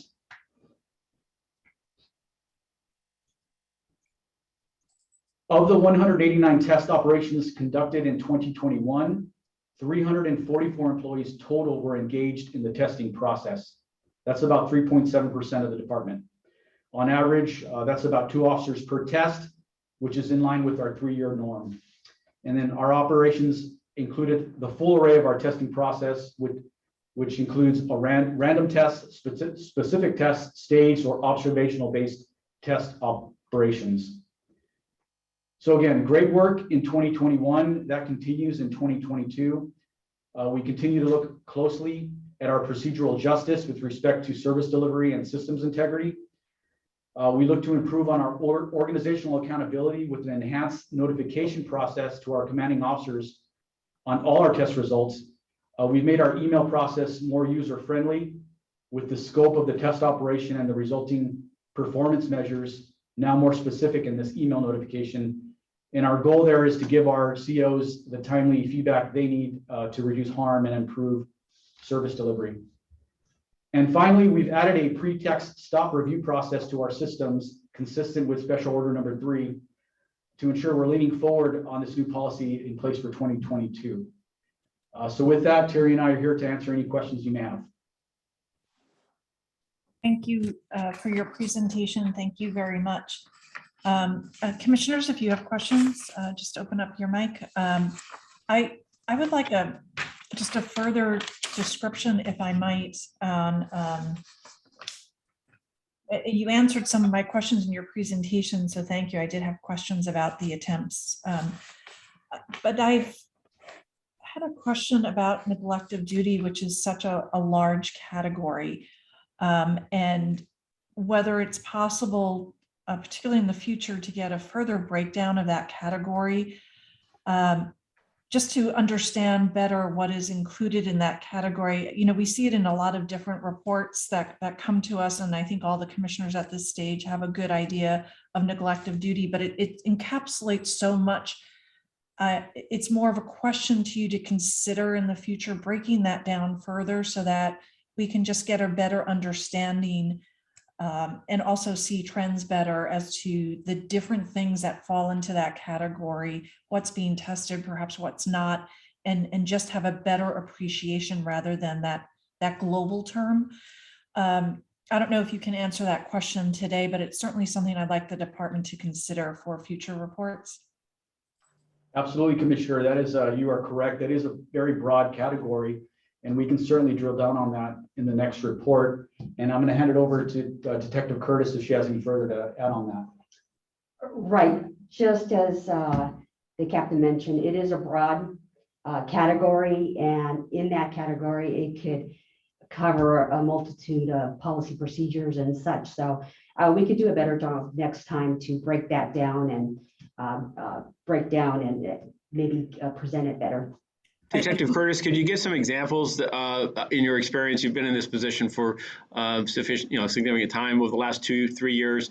What would be areas, for instance, that would be a neglect of duty, such as taking a report or otherwise? So it could be a policy procedure, could also be neglecting to complete an AFDR, also completing a report, or provide some sort of service to the community that would be neglectful. Other categories, Captain? Yeah, that pretty much covers it. But to your point, Commissioner, we fully hear you on that. We could work on the report to probably drill down and maybe add a subcategory, another table, to give you a broader perspective on where our deficiencies are. I think that would be helpful for the commission, but really for the department too, in terms of training and improvement, which these reports are, and all of your efforts are designed to do. Chief Rinkunas, I see you opened your mic, sir. Did you want to add something? I was just going to add that it's no problem. We can add and amend and just to give better clarity on some of the categories, just to give better context to what we're actually looking at from a numbers perspective, because there are some large numbers in each one of these categories, misconduct categories. So breaking them out further for better explanation and clarity, I think would be helpful for all. So no problem on doing that at all. Right. And just from past presentations of this report, I know that category runs a spectrum of activities, right? And just having a better sense would be helpful. But I also understand when categories are changed, we also like to do comparisons to the past, right? And so, we want to be sure that the reports are consistent, but even more meaningful as they go forward. So thank you for that. I appreciate your efforts to work on that. Let me just open up to my fellow commissioners for questions regarding the report. Commissioner Bonner, did you have anything, sir?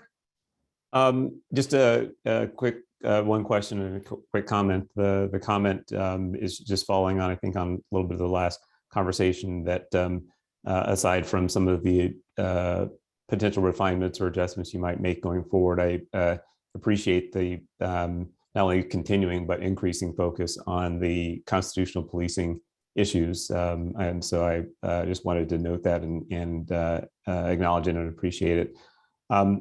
But can you, and I think you mentioned, the captain mentioned a bit ago, some of the kinds of deficiencies that have been uncovered that may involve someone not writing a particular report or including some information or something. But is that the extent of it? I'm just wondering, what is if you were just asking what kinds of deficiencies or improper activity that may not fall into the category of an ethics issue or an integrity issue, but still, maybe picked up in some of these reviews. Is there a reservoir of activity, in that category that you can briefly characterize here? Absolutely. So the trends that we saw in particular, when it comes to our 128 intakes, was not obtaining the full information or the full picture that we need to complete an intake. And as I mentioned, that could be a date of birth, an address. The other issue is service delivery based delays in returning phone calls to our UCs, phone transfers at the front desk. But to a minor extent, there are some examples of not completing AFDRs. That's another issue that we saw, like I said, to a minor extent. And then body worn video deviations that we saw during our test as well. That feedback is provided to our commanding officers during the feedback loop when our test is completed. And if it's a significant issue, we include it as a failure. But for the most part, we saw these issues in tests that are passes, and we felt the most appropriate avenue to let the commanding officer know would be with comments. So I hope that answers your question, but that's kind of an overall picture of what we've seen. Yeah, okay. Thank you very much. Appreciate that. Thank you, Commissioner Bonner. Commissioner Soberoff, anything, sir? No, I'm fine. All right, thank you. Thank you for the presentation and for all the work underlying the report. With that, I'll move the matter forward and move that we approve the department's report. Is there a second? Second. It's moved and seconded. All in favor? Aye. Aye. And aye. Very well. 3-0. Thank you very much. We'll move on the agenda then. And Chief Rankunis, don't go anywhere. As our item 4C is the department manual sections relating to workplace equity. And I also believe Commander Flores will be joining us. Welcome, Commander Flores. I see you've moved to the panelists. Welcome. Good morning. Good morning. And I'll leave it to you, Chief Rankunis, and Commander Flores to present the matter to the board. Thank you, Commissioner Decker. So I believe Commander Flores will start off just the overview of the workplace equity policy and combined with the city's workplace equity policy. And then I can sort of describe how we're going to look at, review, and monitor the various workplace behaviors that we're looking for in the workplace. But I'll turn it over to Commander Flores for an opening on that. Then I can get into some specifics in regards to our policy and the change within the policy that we're working through to ensure that everyone has a proper understanding of what's taking place. Excellent. Thank you so much, Chief Rankunis, for opening up for us.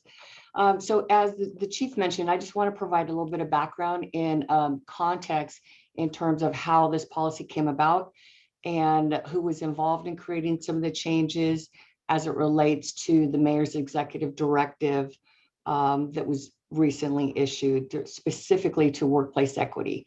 It's probably been about a year ago now that I established awesome working relationship with Chief Malika Billup. She is the Chief Equity Officer at that time for Personnel Department. She now is over the office of the CAO's office. So in working with her together, we were looking at ways in which we can improve the workplace, really to prevent issues of workplace misconduct. Not necessarily misconduct, but indicators that would lend itself to ongoing issues and then ultimately in litigation. So in looking at some of the DEI concepts, there's things in there in the workplace equity policy in which warranted more of an explanation and introductory of terminology to include why it's important to have an inclusive work environment, and how having a healthy work environment not only benefits the department, but it transfers to the community that we serve.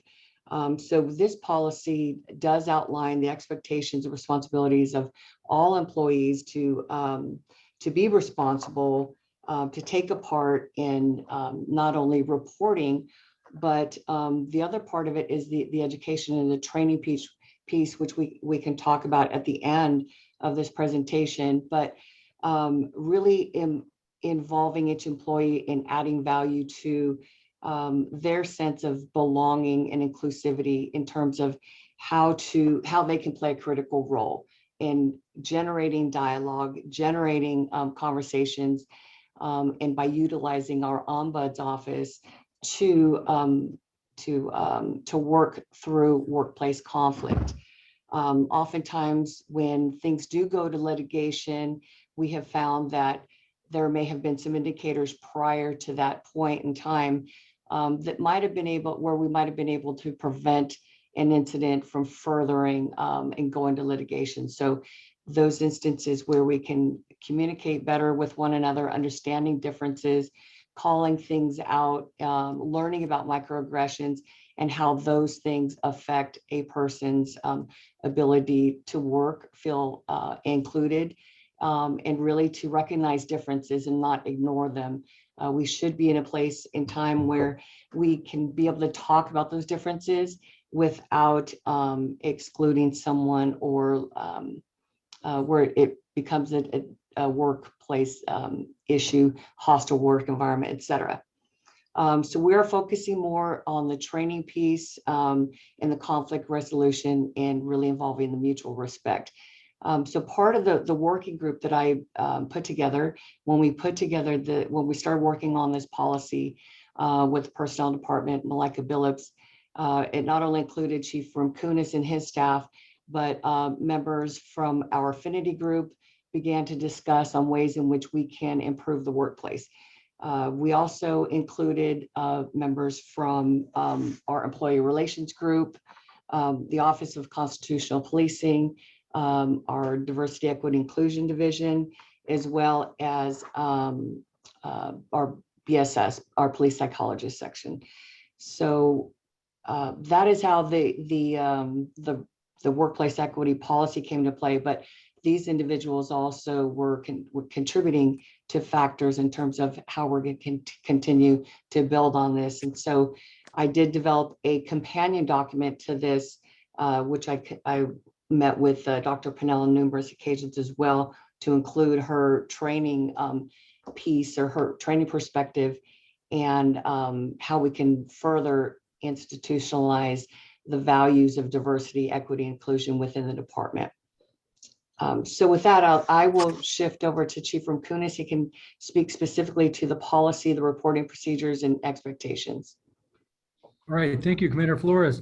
So for the department, the organization has a pretty extensive workplace harassment discrimination policy, but the focus, the change and where the training is going to have to take place is the addition of what inequitable conduct means. That's the addition. So basically, inequitable conduct is just the definition is inequitable conduct is any inappropriate conduct based on a protected class or protected category. Inequitable conduct may be similar to conduct defined as discrimination, harassment, sexual harassment, and retaliation. However, to be considered as inequitable conduct, the conduct shall be lesser in severity. So what does that actually mean? And this is where our training to the department, to sworn in civilian, is going to take place. So basically, examples could be microaggressions, as Commander Flores mentioned. You know, an example of inequitable conduct could be eye rolling at another employee, stray remarks, hostilities in vocal tone or body language, or sexual innuendos that could be perceived. The department has already begun to support the city in regards to this policy.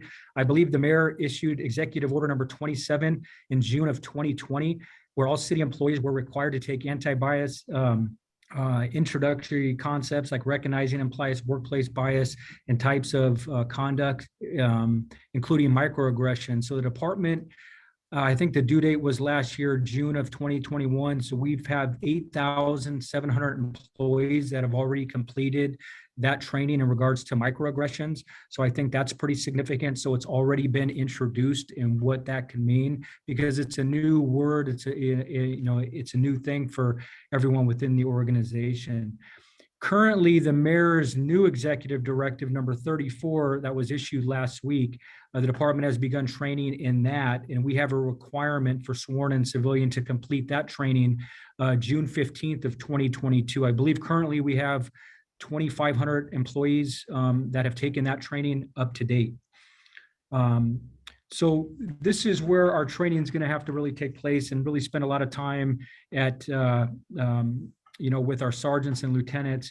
But basically, when a supervisor receives a complaint of a workplace equity violation, they are going to be taking a 128, a complaint. We're using the complaint system as a way to track and monitor the various workplace equity complaints that come through.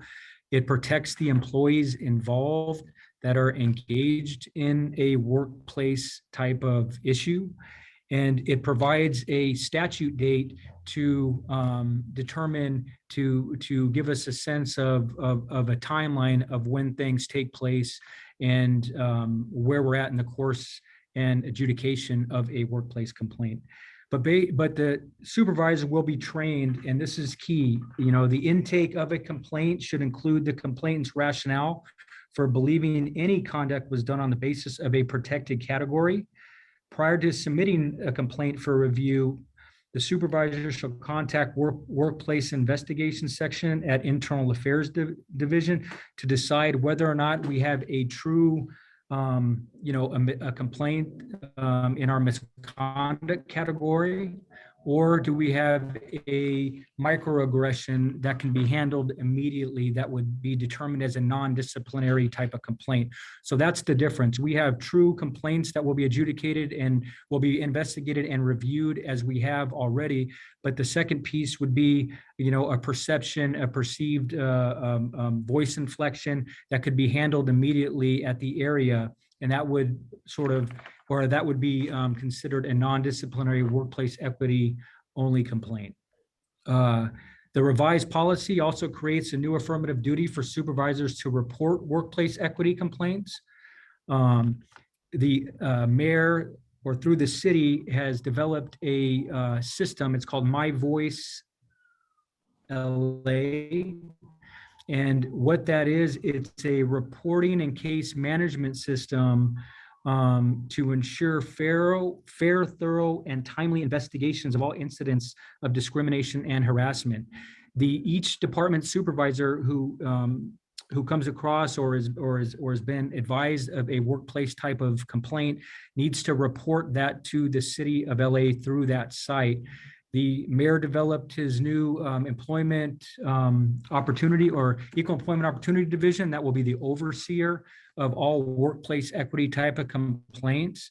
And they will be doing follow-up here with our internal affairs folks to ensure that these complaints are investigated and reviewed appropriately. We, I believe, report back every quarter to the city equity department just to go over progress and any substantial issues that could arise.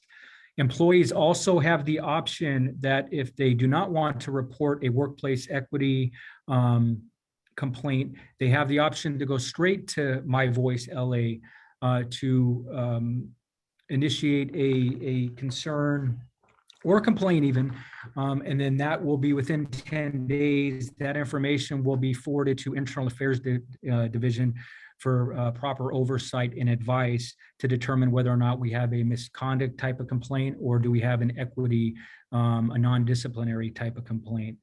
So we will need to work through training aspects of this for our basic frontline supervisors. All employees need to understand that they have a right to report because a lot of this is perception. And, we want to try to, I think the city wants to try to quickly identify and address concerns that all of our employees may have in regards to discriminatory or something that could be described or perceived as discriminatory conduct. And this is the outlet to do this, to create the platform to help the department, whether it's LAPD, LAFD, Department of Water and Power, it doesn't matter, to identify these issues and concerns immediately and to provide some type of support for the employee and direction on ensuring that folks' differences or perceptions are addressed through mediation, through Commander Flores's shop, or even discipline if the stories and things change as they do as we dig into these type of issues. So with these non-disciplinary type of complaints, Internal Affairs will be the classification of these, and we'll be looking at these and making determinations on whether something qualifies for a non-dis type of complaint or it needs to be handled through our complaint process because it's that severe and significant to where it needs to be investigated and adjudicated through that. So that's sort of what the policy is in the amendments or the changes, I guess, the addition of the inequitable conduct to our policies that are already in place. Thank you both for that presentation. Very clear and comprehensive, so much appreciated. Questions, commissioners, for either Chief Ronkunis or Commander Flores? I Let me don't. just check. Commissioner Severoff, nothing? No? No. And Commissioner Bonner, sir. Just a couple quick ones, please. One broad question, remind me again, does anything in this process allow for the anonymous complaint or concern? Yes, so the employee involved can report through My Voice LA. There is a pretty extensive form where that employee can log in and explain the behaviors, the perceived behaviors that are taking place.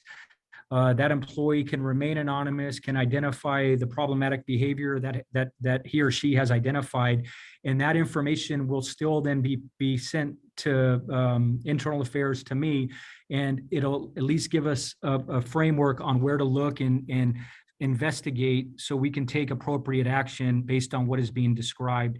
And that'll give us a baseline also to work with Commander Flores's staff to determine if we have ongoing type of issues or concerns at a particular command area somewhere within the department.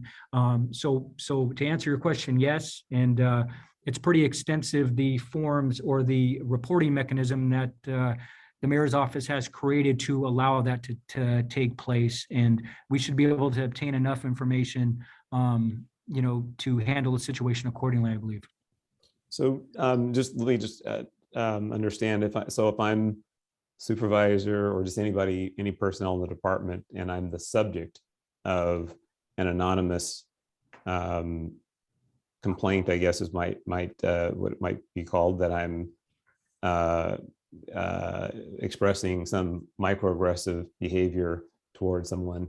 How does one, it's kind of interesting because including the microaggressions, I think on the one hand is correct because in my own personal opinion, much of what we are talking about and has been problematic in this area is in this category or related to this category in terms of if I had to put a label on it.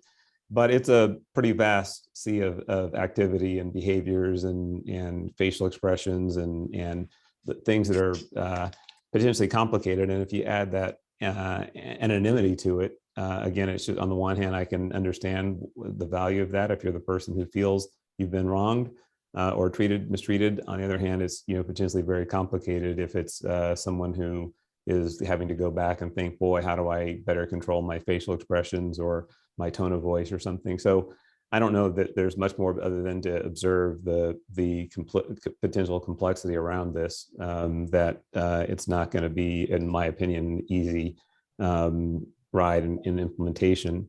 But before I move, because I don't have anything more on that other than that observation, did I miss anything there, or is there something that you say, oh no, here's why that's not going to be a complication? Yeah, so if I can answer to that, I think that's why, as Chief Ravkuna stated, the training piece is going to be instrumental here. Understanding what microaggressions are, but also understanding what a workplace violation would be, and giving our employees the tools to resolve them, and encouraging them not necessarily to report anonymously, because they do have that right, but we do encourage them to not confront or report it and discuss it, and be willing to sit down at the table and understand what our actions are perceived to be by others. Sometimes it might be a cultural issue, some may be intentional, but I think the conversation, the fact that we're going to be able to sit down at the table, talk about our behaviors, I think is going to be good. Some people may not recognize or realize that I roll my eyes every time I talk to you, or for what have you, and it has nothing to do with your sex or gender or your race. So those are the conversations we need to have, because I think for many, many years, especially in our field in law enforcement, it's difficult to talk about race. So there are some cultural issues that we should understand, each other's behaviors, what they mean, and the impact on others. So that is the goal, is to encourage that process through our ombuds training, give our officers tools to use what we call bias interrupters. How do we call it out without making a situation worse? And that's really what the overall goal is, not necessarily reporting, but let's talk about how to resolve it. So, Commander Flores, yep. if I can just add real quick, I think the idea, from my experience in seeing this, a lot of times people aren't aware of what their actions cause or do. And I believe what this policy, what the mayor and what all the city departments are trying to get to, is it gives us an opportunity for that conduct to be identified. It's not misconduct, but it's a way for department managers to identify something or something that's happening within their span and control. And then that can be talked about, because many, many times employees always say, well, no one ever told me. I wish I would have known. I didn't know I do that, or my voice, because I talk loud, caused this. And I think that in itself is what we're trying to accomplish. Is people become aware. They become, at least it's brought to their attention that they can correct their behavior with not on the backside getting a substantial personnel complaint that can take 5 months, to investigate. But this is something that could be timely. It could be identified immediately. And I think most folks, or at least I would hope that most employees would understand and appreciate that, we're trying to make it better. We're trying to create an inclusive type of work environment. And just by me talking to you is okay, and there's no ramifications that happen after that. So I just wanted to add that extra point, because I think that's sort of what the foundation of what this is about. And then if we need to build upon it, we have the option to, elevate depending on what's said. Yes, ma'am. I'm sorry. But that's all I wanted to add. Yeah, and I appreciate that. I would say that it also it does go the other way as well, in terms of there are significant numbers of cases where the behavior is someone is aware that the tone of voice, the look on their face, what have you, is intentional and is intended to do something. So those are going to be as complicated, I think, as the situations where someone was unaware of the impact of their behavior. So it's a complex area. A couple of questions on the training, because Commander Flores, I think, just said something that was probably on display even in our earlier conversation about use of force, and that is that, you know, race is, it's a tricky issue. It's difficult when you're talking to the degree you're talking here. This could be any other category of issues, but to the degree it involves race, it's a very difficult kind of thing because people, including myself, are not, there's different comfort levels and different capacity to think and talk about, you know, these issues, and particularly in a work environment. So one question is let me just get my two training questions out. One is, are there people who are or, you know, or will be trained in how to lead and be involved in those conversations, and what would that universe of personnel be, number one? And then also, I didn't pick up, I don't know that I appreciated whether there's some element of this training that is mandatory. You know, it's always on government in particular, you know, it's always, hey, we're going to mandate everybody go through XYZ training. But I think there's also a fair amount of research also that points to the fact that even making it mandatory itself is sometimes what breeds resentment and a certain level of defensiveness that, you know, hey, I'm having to go through this BS training that's just, you know, going to try to make me more politically correct.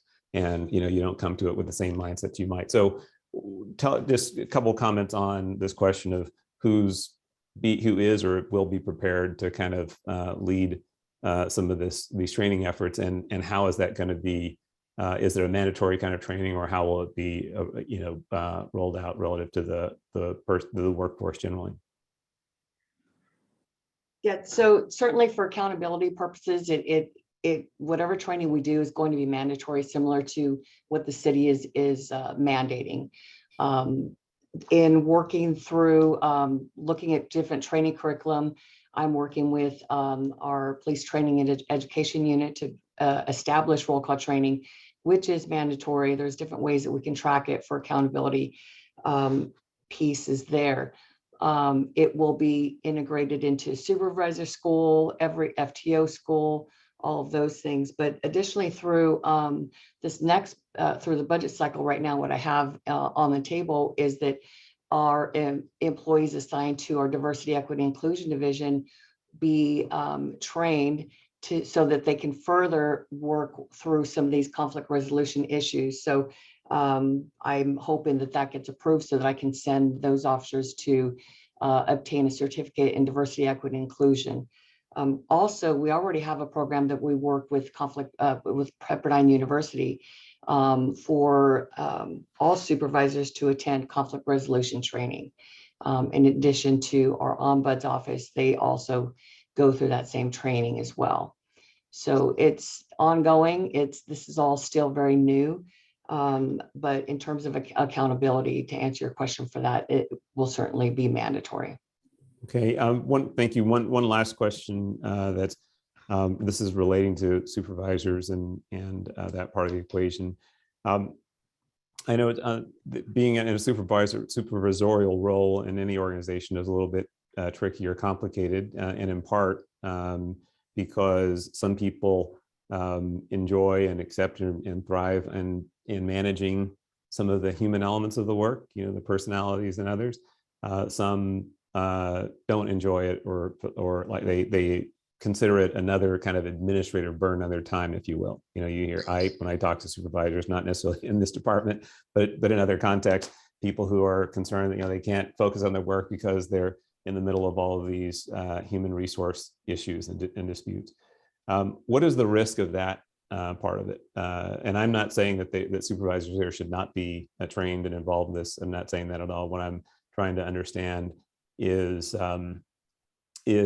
how it will be received in that, you know, amongst those ranks as well, and at what point, particularly during this microaggression kind of area, is there any risk that there would be a substantial increase in the amount of time that a supervisor will spend on this set of issues as opposed to some of the underlying work of policing?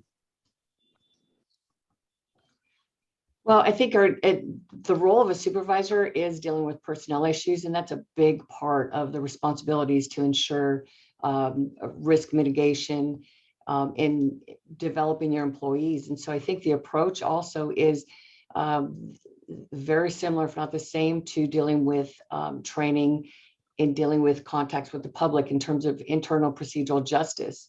So I think that's always been a common theme. So we're just adding more layers to that, and we're just building on the procedural justice and the implicit bias training that we're doing. So I'm not sure if I answered your question. Are you asking, is this going to add extra time to supervisors' training and keep them out of their role of operations?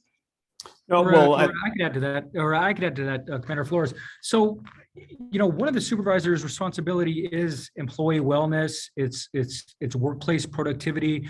It's ensuring that our employees are coming to and from work, and they're not faced with any type of restrictions, cultural restrictions, harassment. And that is your job as a frontline supervisor. But the thought process in building off this equity policy is these incidents that occur, it should not be more than 1 or 2 days that this incident is handled and addressed. So it's not any type of extra type of work, because a non-dis complaint, there's not really any investigation other than obtaining the information and the perceived information from that employee involved. And that information gets processed timely, 1 day, 2 day, back to the area command for immediate mediation. And that is what I believe the chief wants, and I believe is the best way to handle this, because if we allow things to prolong, you have employees that sit there and things fester and conduct is never addressed. So this is not going to take a long time if handled properly and dealt with immediately.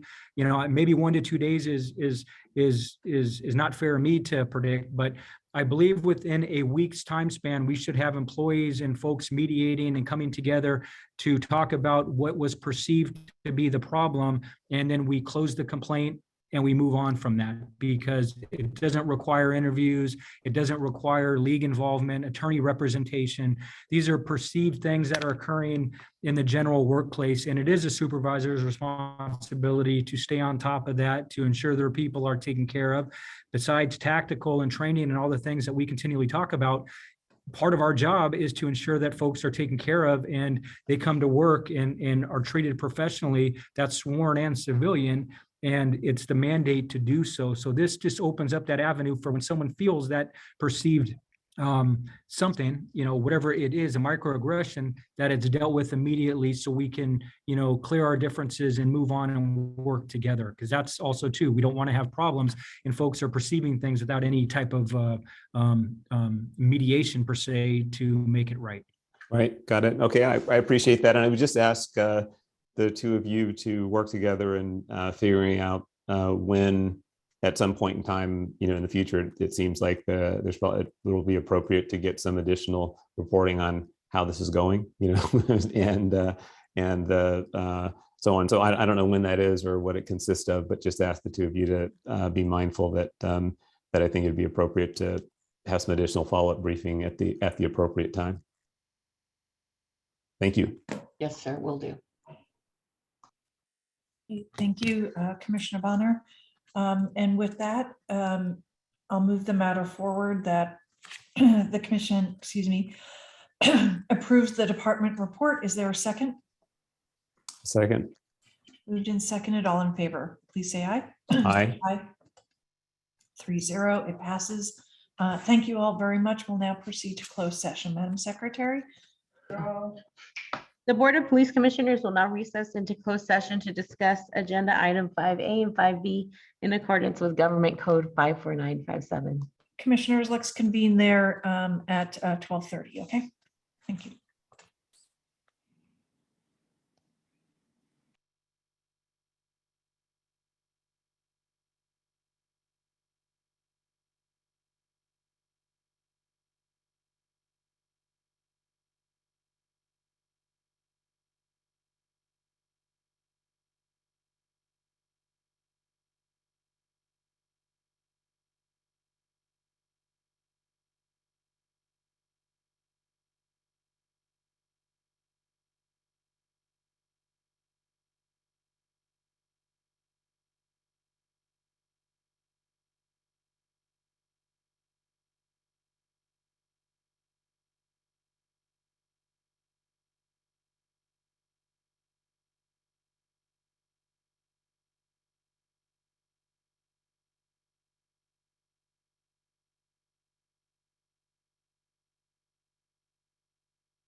We'll wait for a quorum. Hopefully Commissioner Soboroff is not having further technical difficulties, but we will wait for him.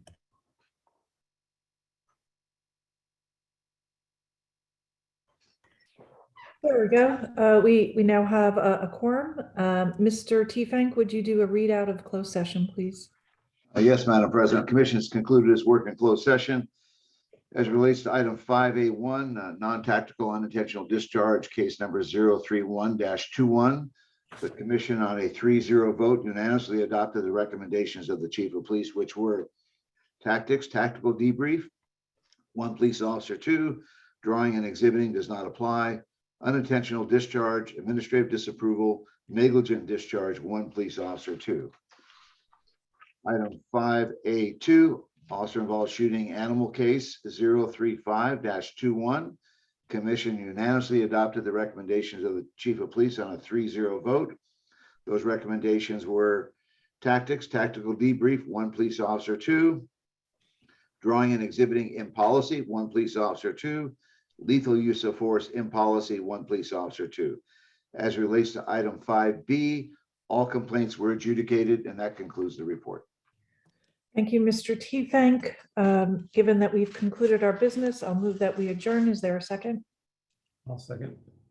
Moved and seconded. All in favor? Aye. Aye.